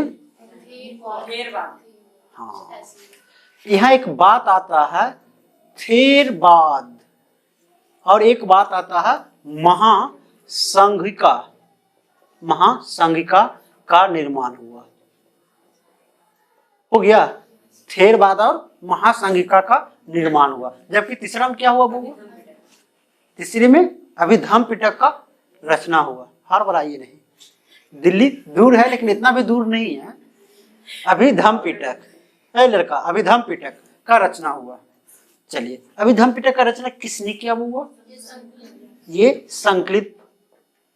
संकलित मतलब समझते हैं ना? चलिए, ये जो अंतिम देख रहे हैं ये काफी इंपॉर्टेंट है। इसमें कहा गया कि पूरे बौद्ध धर्म दो भागों में बट गया। समझ गए? बौद्ध धर्म दो भागों में बट गया। पहला छोड़ दीजिए, नहीं पता। अब आप खुद चूज करके बताइए कि क्या क्या होगा। कहा गया कि बौद्ध धर्म दो भागों में बट गया। तुम लोग तो गधा स्वामी है ना, यहाँ कोई नहीं पूछा कि सर ये थेरवाद क्या है, महासंघिका क्या, जो लिख दिए सब सही है। हो गया। ये थेरवाद का मतलब क्या होता है? और नहीं बउआ, यहाँ बच्चा एकदम 99% अटक जाता है, यहाँ थेरवाद तक पहुंचता ही नहीं और बाहर आके क्या बोलेगा? क्वेश्चन पूछा था, बड़ा घुमा दिया था। अरे गधा, तुम पढ़ भी नहीं करता तो घुमा कैसे दिया? हो गया। तो ये थेरवाद क्या है होगा? यहाँ देखिए, पीछे देखने के बजाय यहाँ फोकस कीजिए तो बेटर होगा। आइए हम थोड़ा सा देख लेते हैं ये थेरवाद और महासंघिका किससे कहते हैं, दोनों का नेचर क्या, दोनों के नेचर को समझने की प्रयास कीजिए। गौतम बुद्ध क्या है? भगवान है कि गुरु है? क्या वो रास्ता बताए थे चलने के लिए, पूजा करने का कॉन्सेप्ट दिए थे?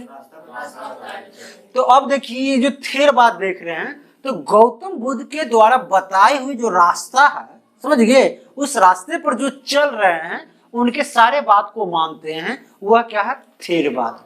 आई बात समझ में? अब अगर उनके बताए हुए रास्ते में थोड़ा मना चेंजिंग कर लिया, बताए हुए रास्ता जो है गौतम बुद्ध का, उसमें थोड़ा मना चेंजिंग करके अगर बौद्ध धर्म को मान रहा है तो वो क्या हो जाएगा? महासंघिका। समझ गया बुआ?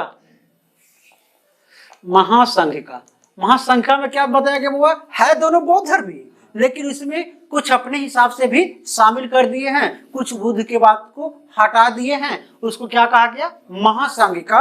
और जो गौतम बुद्ध के द्वारा बताए हुए रास्ते, मतलब पारंपरिक नियमों से जो चल रहा है, उसको क्या कहा गया? थेरवाद। हो गया। अब कहा गया कि हम लोग ईसा की प्रथम शताब्दी में चल आ रहे हैं, यहाँ मूर्ति पूजा काफी गुप्त काल से ही प्रचलित हो गया है। अब ईसा में आ गया, इसका मतलब गुप्त काल तो हम लोग छोड़ रहे हैं, और यस करता है, गुप्त काल अभी आया भी है। चलिए, अब कहा गया कि यहाँ दो इधर सुनो, यहाँ जब हुआ कि हिंदू मंदिर में भी गौतम बुद्ध को स्थापित कर लिया गया, सारे प्रतीक मान लिए गए, तब क्या हुआ कि कुछ लोग बोले कि नहीं, हिंदू लोग गलत कर रहा है। समझ गए? कुछ लोग क्या बोले कि हिंदू लोग गलत कर रहा है, गौतम बुद्ध भगवान नहीं है। आई बात समझ में? अब दूसरे ये ग्रुप देख रहे हैं, ये कनिष्ठ के समय में भगवान यही घोषित कर दिया है। अगर राजा कह दे कि ये भगवान और राजा पूजा करने लगेगा तो सब करने लगेगा। नहीं, चलिए, अरे अभी छोड़ दीजिए, सब उल्टा काम करेंगे बेवकूफ की तरह। जब समझाया जा रहा है तो पहले भरपेट समझिए। लिखना क्या, लिखने से क्या हो जाएगा? घर में बैठ के इंटरनेट से लिख लीजिए। बेवकूफ बच्चा कब तो समझाएगा, पहले समझो।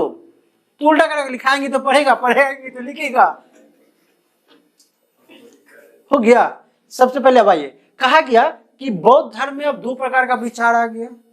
जैसे ऐसे भी तो नहीं ना कि ब्राह्मण लोग उसको बोल दिए कि भगवान है, विष्णु अवतार हैं, तो सब बौद्ध धर्म वाला मान ही लेगा इस बात को। कुछ लोग माना और कुछ लोग नहीं माना। मतलब आप कह सकते हैं कि बौद्ध धर्म में दो प्रकार का विचार उत्पन्न हो गया, एक गौतम बुद्ध को भगवान मानने वाला और दूसरा गुरु मानने वाला। अब कहा गया कि बताइए गौतम बुद्ध के द्वारा बताया हुआ रास्ता जो है वो काफी कठिन दिख रहा है। अब बताइए कि गौतम बुद्ध के द्वारा बताया हुआ जो रास्ता हुआ काफी कठिन है और यहाँ जो है गौतम बुद्ध को भगवान मानने वाले जो पथ दिख रहा है ये काफी आसान है। अब बताइए अधिक से अधिक लोग किस में भाग लेंगे? भगवान मानने में, क्या कि उतना कौन करता है उमटो। उससे बढ़िया चलो उठे नहाए धोए टीका चंदन करके जल चढ़ा दिए और दिन भर फाकी मारे। अधिक लोग इसमें शामिल होगा। मतलब कहा गया कि इसमें कम लोग, मतलब हीन हो गया, ये जो ग्रुप है यह हीन हो गया। ऐसे बहुत सारे लोग भाग ले लिए इसलिए ये महान हो गया, महान। अब इसी में जोड़ लीजिए हीन यान और ये महायान, दोनों यान ही है। दोनों क्या है कि जन्म मरण से मृत्यु पाने का रास्ता बता रहा है, लेकिन इसमें अधिक लोग शामिल हुआ इस रास्ते में, इसलिए इसको क्या कहेंगे? महायान। और इसको क्या कहेंगे? हीन यान। आई बात समझ में? तो यही बातें पूछा जाता कि गौतम बुद्ध को भगवान बनने का श्रेय कहाँ से, किनके मुख्य योगदान है? वो कनिष्क। और इसी के जब सभा चला, इसी के समय में जो सभा चला उसी में बौद्ध धर्म दो भागों में टूट गया। पहला कौन है? हीनयान, दूसरा कौन है? महायान। और भी टूटेगा। आपको याद होगा गौतम बुद्ध बोले थे कि कोई भी चमत्कार नहीं होता। मतलब गौतम बुद्ध जादू टोना को मानेंगे? नहीं। इसी में एक और आ जाएगा कि कुछ बौद्ध लोग जो होंगे जादू टोना को भी मानेंगे और उसको कह दिया जाएगा वज्रयान। ये कुरीति है बउआ, ये क्या है? हाँ नहीं, इसको मुख्य रूप से दो ही पाठ मानेंगे। इस समय ये बात नहीं है, ये और आगे बढ़ेगा ना तो उस समय होगा कि इसमें जादू टोना को भी बौद्ध धर्म में शामिल कर दिया जाएगा और उसको गुरु बना देगा वज्रयान। समझिए, ऐसे मुख्य रूप से आपका हीनयान और महायान यही दो बात मान के चलना है। हो गया। अब पहला में क्या बताया गया बउआ कि दो पिटक की रचना हुआ है। कौन कौन? सबसे बड़ा और सबसे छोटा का। दोनों का रचना करने वाले कौन है?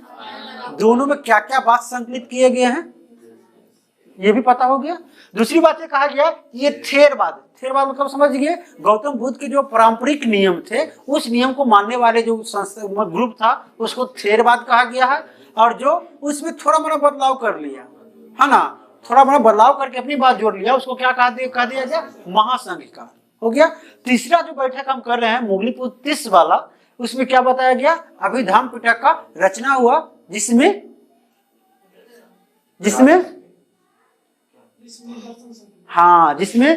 गौतम बुद्ध की दर्शन को संकलित किया गया। अगला जो हम बात कर रहे हैं ईसा की प्रथम शताब्दी में होता है और गौतम बुद्ध बौद्ध धर्म दो भागों में बट गया। कौन कौन बउआ? अब हमको लगता है कि आप बारी बारी से सब बोलने में सक्षम हैं। बोलिए, पहला कब हुआ बउआ? दूसरा कब हुआ? चौथा कब हुआ? चौथा कब हुआ? ईसा पूर्व। इसलिए कान के साथ साथ ध्यान भी दीजिए। हो गया। चलिए, अब बात रहा स्थान की। अगर हम बात करें तो चारों स्थान आप लोगों को पता है। पहला स्थान कहाँ है? दूसरा स्थान कहाँ है? तीसरा स्थान कहाँ? चौथा?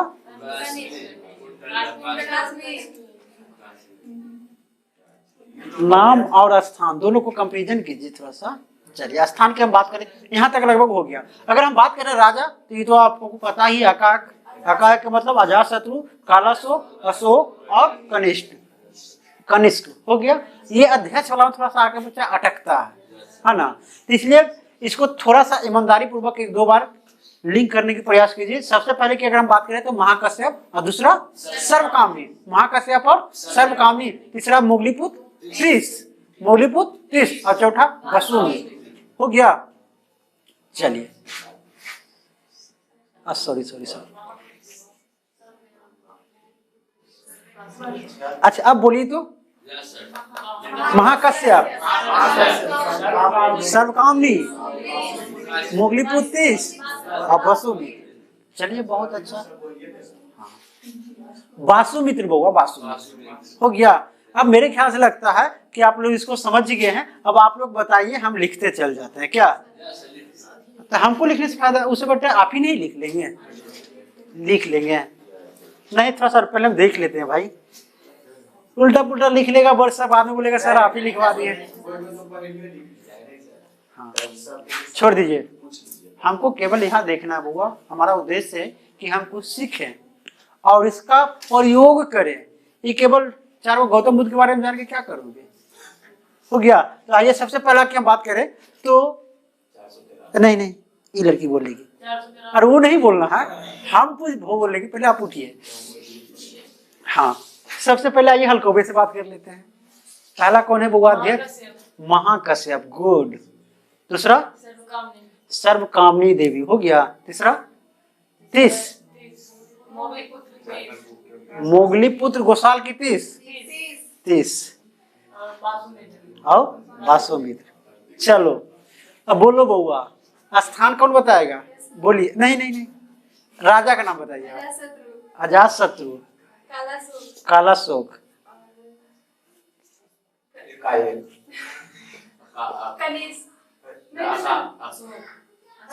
अशोक, कनिष्क।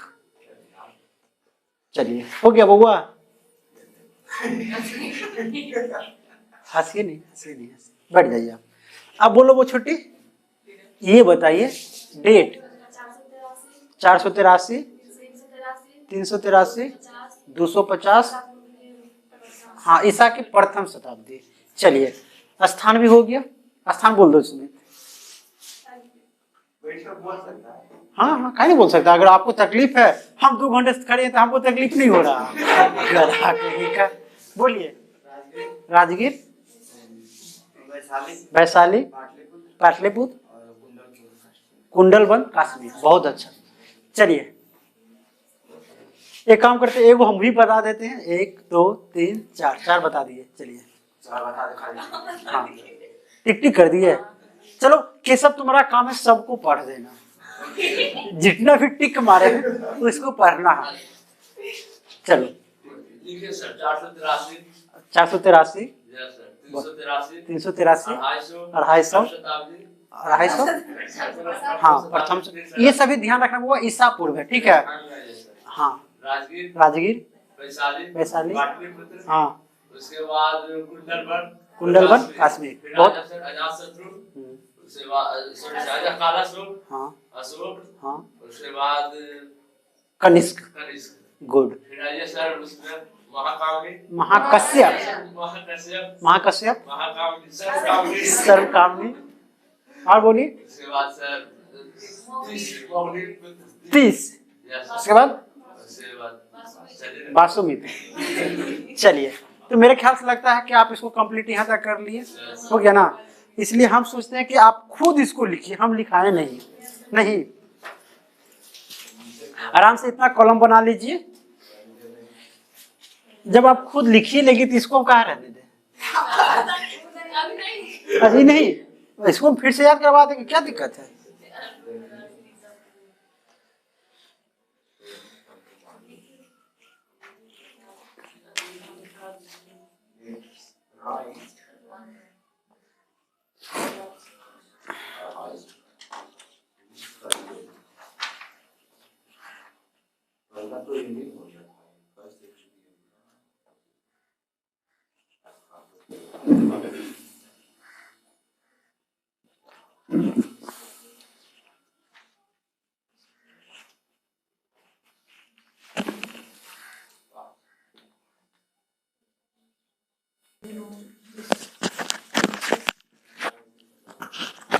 चलिए हो गया बुआ।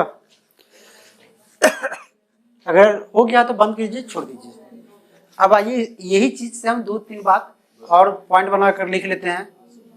चलिए पहले हमको एक बात बताइए, क्या आज की पहली भोज संगीति कभी पढ़े थे आप? चलिए ठीक, बहुत अच्छा। अब आप अपने खुद को आकलन करके बताइए कि क्या ये टॉपिक जो अभी आप पढ़े, क्या आप इसको 50% भी याद है आपको? ये शुभ संकेत है या बैड संकेत है? सब ना बुआ, जो जीवन में कभी नहीं देखा और उसको फर्स्ट टाइम में ही 50% ले आए, ये कम बातें हैं। हो गया। खैर चलिए, अब यही जो टेबल हम लोग बनाते हैं, इस टेबल से 2-3 वो मुख्य बात को हम लोग निकाल लेते हैं। जैसे यहाँ पहले क्या लिखा हुआ था वो थेरवाद और महासंघिका। इस बात को हम आइए पॉइंट बनाकर लिख लेते हैं। एरो लगाइए और लिख दीजिए।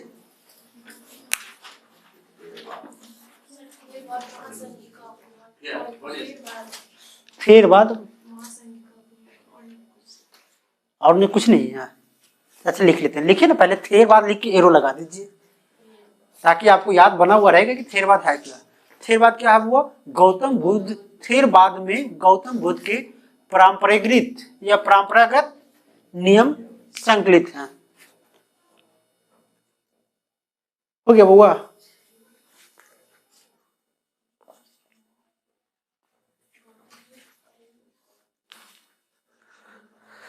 थेरवाद में गौतम बुद्ध के परंपरागत जो नियम थे वह संकलित है।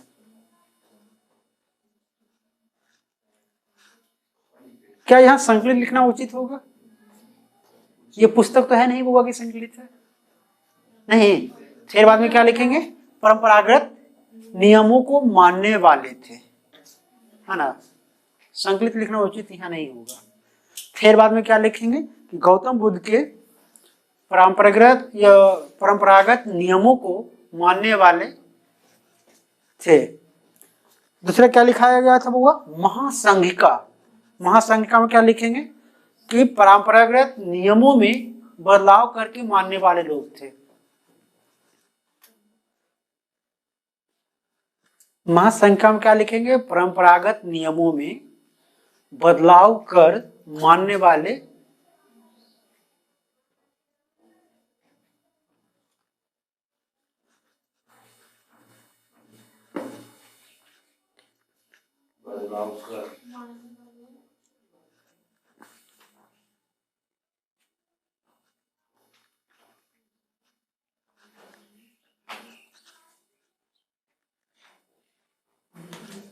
हो गया बउआ। आगे बचा हुआ नीचे फिर कौन था? हीनयान ना, लिख दीजिए हीनयान।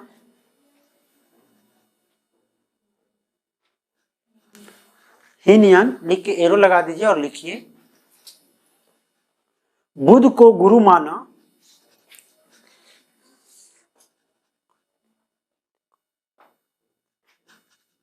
बुद्ध को गुरु माना और उनके निर्वाण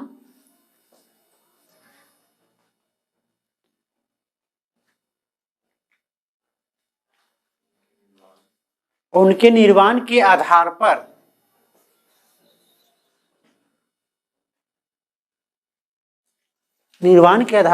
उनके उपदेशों को माना, उनके उपदेशों को माना। हो गया बउआ। यहाँ एक छोटी सी बात आती है, जो हीनयान की हम बात कर रहे हैं, इसकी सारी जानकारी जो हमको है किस बात से मिलता है बउआ? जो पिटक देख रहे हैं ना, पिटक पुस्तक है, वो हीनयान वाले लोग हैं उनके लिए केवल है। महायान की उनमें बहुत कम बातें संकलित की गई है। आई बात समझ में? तो आप एक पॉइंट और बना के लिख दीजिए। त्रिपिटक हीनयान के लिए महत्वपूर्ण पुस्तक है।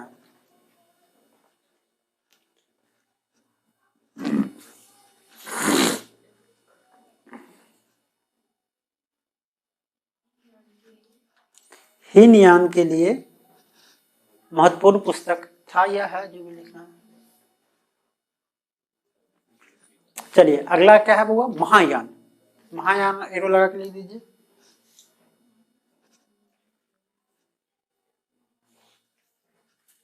महायान में क्या लिखेंगे? महायान वाले लोग गौतम बुद्ध को क्या मानते थे? हाँ, तो लिख दीजिए बुद्ध को भगवान मानने वाले, या बुद्ध को भगवान माना,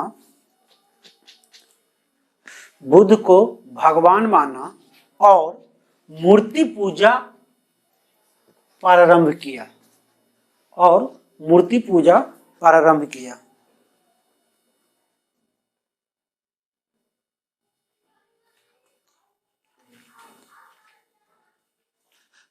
हो गया।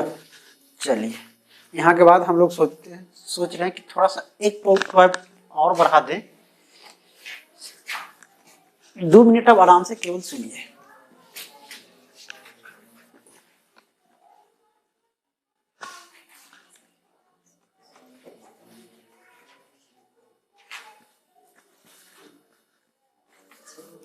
हम लोग कितने पिटक की बात किए बुआ अभी तक? और पिटक की बात कर लें? अगर बोली तो निकाला जाएगा इकट्ठ नहीं। चलिए, अभी हम लोग बात कर रहे थे त्रिपिटक का। त्रिपिटक में सबसे बड़ा पिटक कौन है बुआ? ये लड़का सूत पिटक। कौन सा है? सूत पिटक। अब थोड़ा सा ध्यान से समझिए, ये जो सूत पिटक आप देख रहे हैं, सूत पिटक में 5 निकायों की बात किया गया है। समझिए, वो 5 निकाय। अभी हम लोग बताए थे कि एक जातक कट्ठा है जो कौन सा निकाय से लिया गया बुआ? खुदक। खुदक निकाय। समझ गए? अब हो सकता है कि जी हाँ तो धीरता जातक, तब ना आप लोग समझ जाते हैं। अब बोल देगा कि गौतम बुद्ध के पूर्व जन्मों की कहानी किस निकाय में संकलित है, तो किस में आ जाएगा? खुदक निकाय। इसी प्रकार कहा गया कि 5 निकायों की बात है। एक आध निकाय आप लोग जानते हैं? खुदक निकाय। सबसे पहले एक होता है दीर्घ निकाय। क्या होता है? दीर्घ निकाय। समझ गए? हो गया दीर्घ निकाय। उसके बाद बोलिए। मध्यम निकाय। मध्यम निकाय। चलो 3, अब 2 ही को ना बच रहा था। 2 को और बोलिए। अरे बड़का हो गया, छोटका मंझला हो गया, तो समझिए लगभग पूरा ही हो गया। संयुक्त निकाय। समझ गए? अब कितना हो गया? 3। अब कौन बचा हुआ है? अब एक तुम लोग बताओ, एक हमको नहीं समझ में आ रहा। अंगुत्तर निकाय। सही बोला। अगला क्या हो जाएगा? अंगुत्तर निकाय। हम लोग पढ़े हैं अंगुत्तर निकाय में क्या हुआ? क्या चीज का वर्णन मिलता है? हाँ, क्या चीज का वर्णन मिलता है? कि हाथी को पालतू पशु बनाया गया। क्या बनाया गया?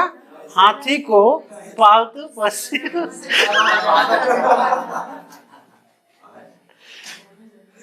16 महाजनपदों की चर्चा जो है वो बौद्ध धर्म के अंगुत्तर निकाय और जैन धर्म के भगवती सूत्र में मिलता है। आई बात समझ में? इसलिए ये 5 निकाय की बात आइए हम थोड़ा सा लिख लेते हैं। देखिए तो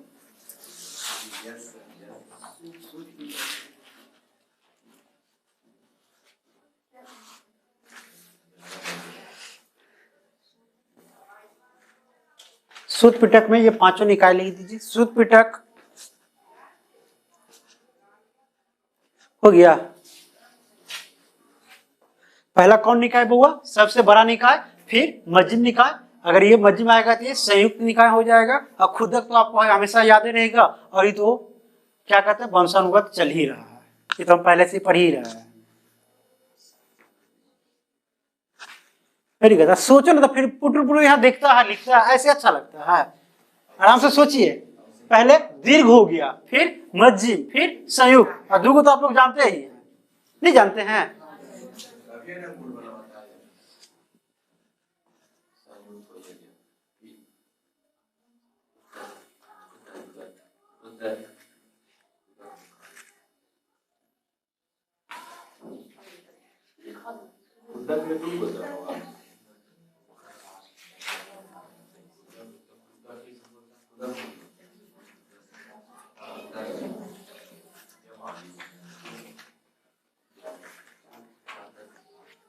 हो गया बुआ?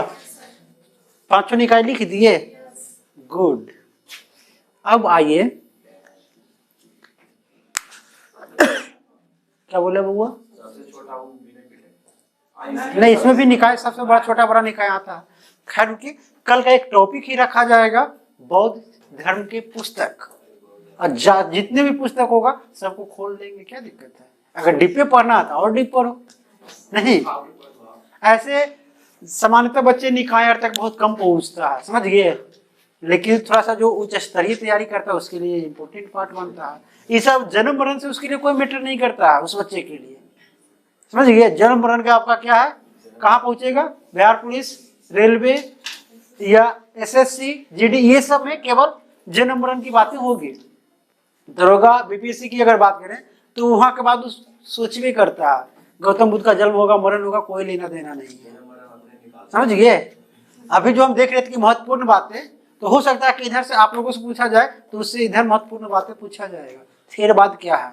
बट बच्चा के दिमाग में खटक रहा, थेरवाद क्या है? कभी तो सुना भी नहीं है। नहीं, खैर चलिए, हम लोग क्या करते हैं कि यही इस टॉपिक को क्लोज करते हैं। कल अगर चाहिए तो इसको बौद्ध धर्म का बहुत सारे पुस्तक आते हैं, पुस्तक के विषय में हम लोग जिक्र कर लेंगे, उसके बाद जैन धर्म को स्टार्ट कर लेंगे। नहीं, अभी तो तुम लोग यही कर रहा, जैन धर्म में हम ही सारी बात पढ़ाएंगे और हम ही उसको खारिज कर देंगे। इसलिए उस कंडीशन को समझिए कि कहाँ हम उस बात को बताएं और कहाँ उसको खारिज कर दें। हाँ, खारिज करने का मतलब अभी बताया बउआ, इधर सुनो। ऐसा हम नहीं कहते हैं, ऐसा आपका इतिहास कहता है। समझ गए? अभी क्या अगर हम पढ़ाते हैं तो महावीर का विवाह भी करवाएंगे, संतान भी करवा देंगे, और जब जैन धर्म खत्म होगा तो कह देंगे कि उनको विवाह हुआ ही नहीं था, उनको संतान था ही नहीं।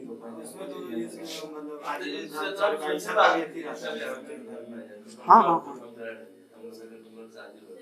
अब आगे जो कथा हो रही है उनका रिपोर्ट पढ़ देना, बात बताते नहीं, बात को पहले समझिए बउआ। एक नहीं, छोटी इधर देखो, एक राजा का नाम आता है हमेशा, चंद्रगुप्त। समझ गए?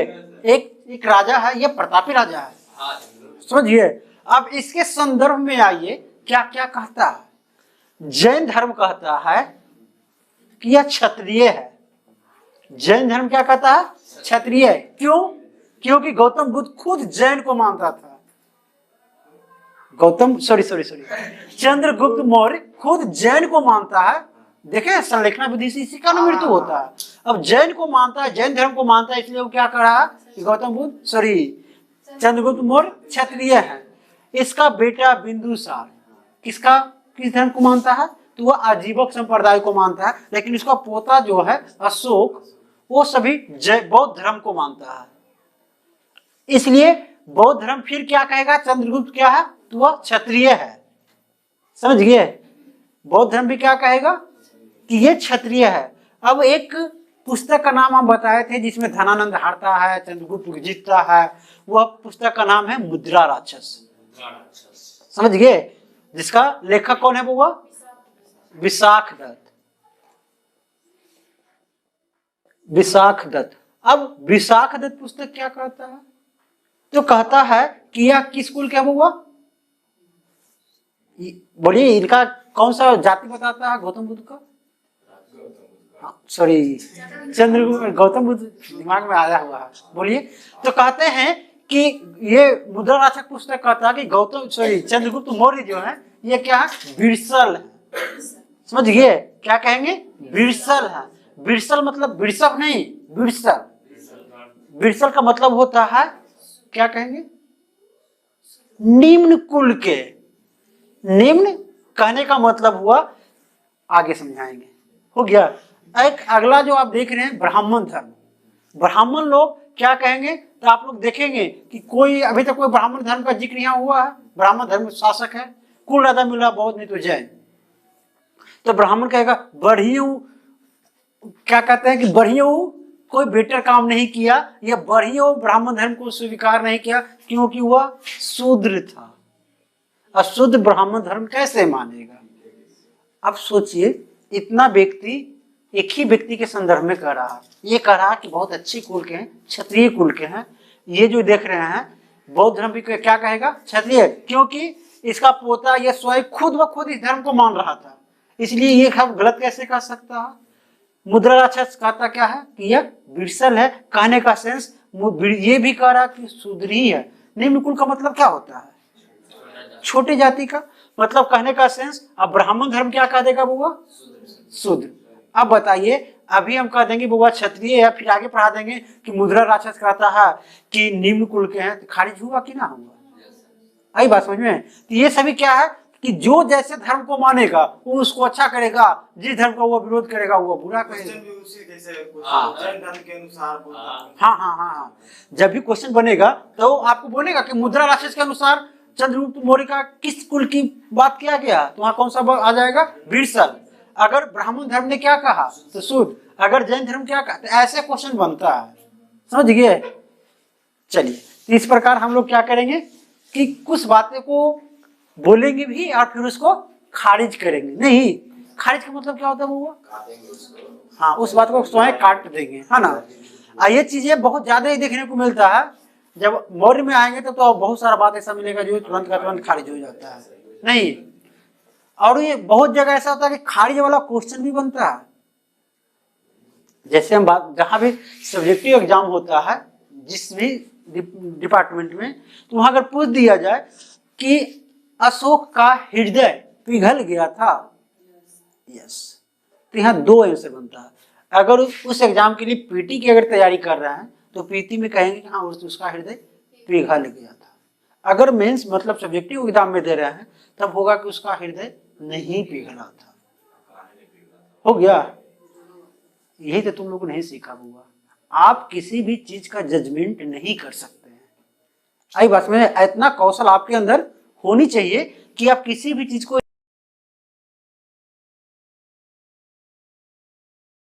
जजमेंट नहीं करेंगे। जैसे यहाँ दुविधा की स्थिति है, किसी पर जजमेंट आप कर सकते हैं, नहीं कर सकते हैं। इसलिए हम क्या करेंगे होशियारी कि सभी को बात वहां रख देंगे, इसका मानना ये है, इसका मानना ये है, इसका मानना ये है। अब आप जानिए, तो उससे क्या देखना चाहता है कि ये बच्चा कहीं ऐसा तो नहीं है कि पक्ष अपने धर्म का पक्ष लेकर बह जा रहा है। अब हो सकता है कि तुमको मुस्लिम धर्म के बारे में लिखने बोल देगा तो कह देगा कि सबसे कट्टर धर्म मुस्लिम धर्म है। हाँ, तो रंगा हो जाएगा आपका नंबर। दोनों लिखिए। हाँ, यही बात को समझना है, समझ गए। अपने आप को अस्थिर रखिए और उसको डुबाइए और छान दीजिए जलेबी की तरह। काहे नहीं लिखेगा वो, सब पर लिखने आएगा, सब पर लिखने आएगा। जहाँ खम्स खराज की बातें आए ना, दिमाग दही तुरंत हो जाएगा। हाँ जी, बताइए।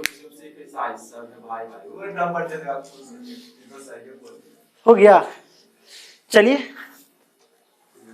क्लास यहीं क्लोज कीजिए। और सोच रहे हैं कि आज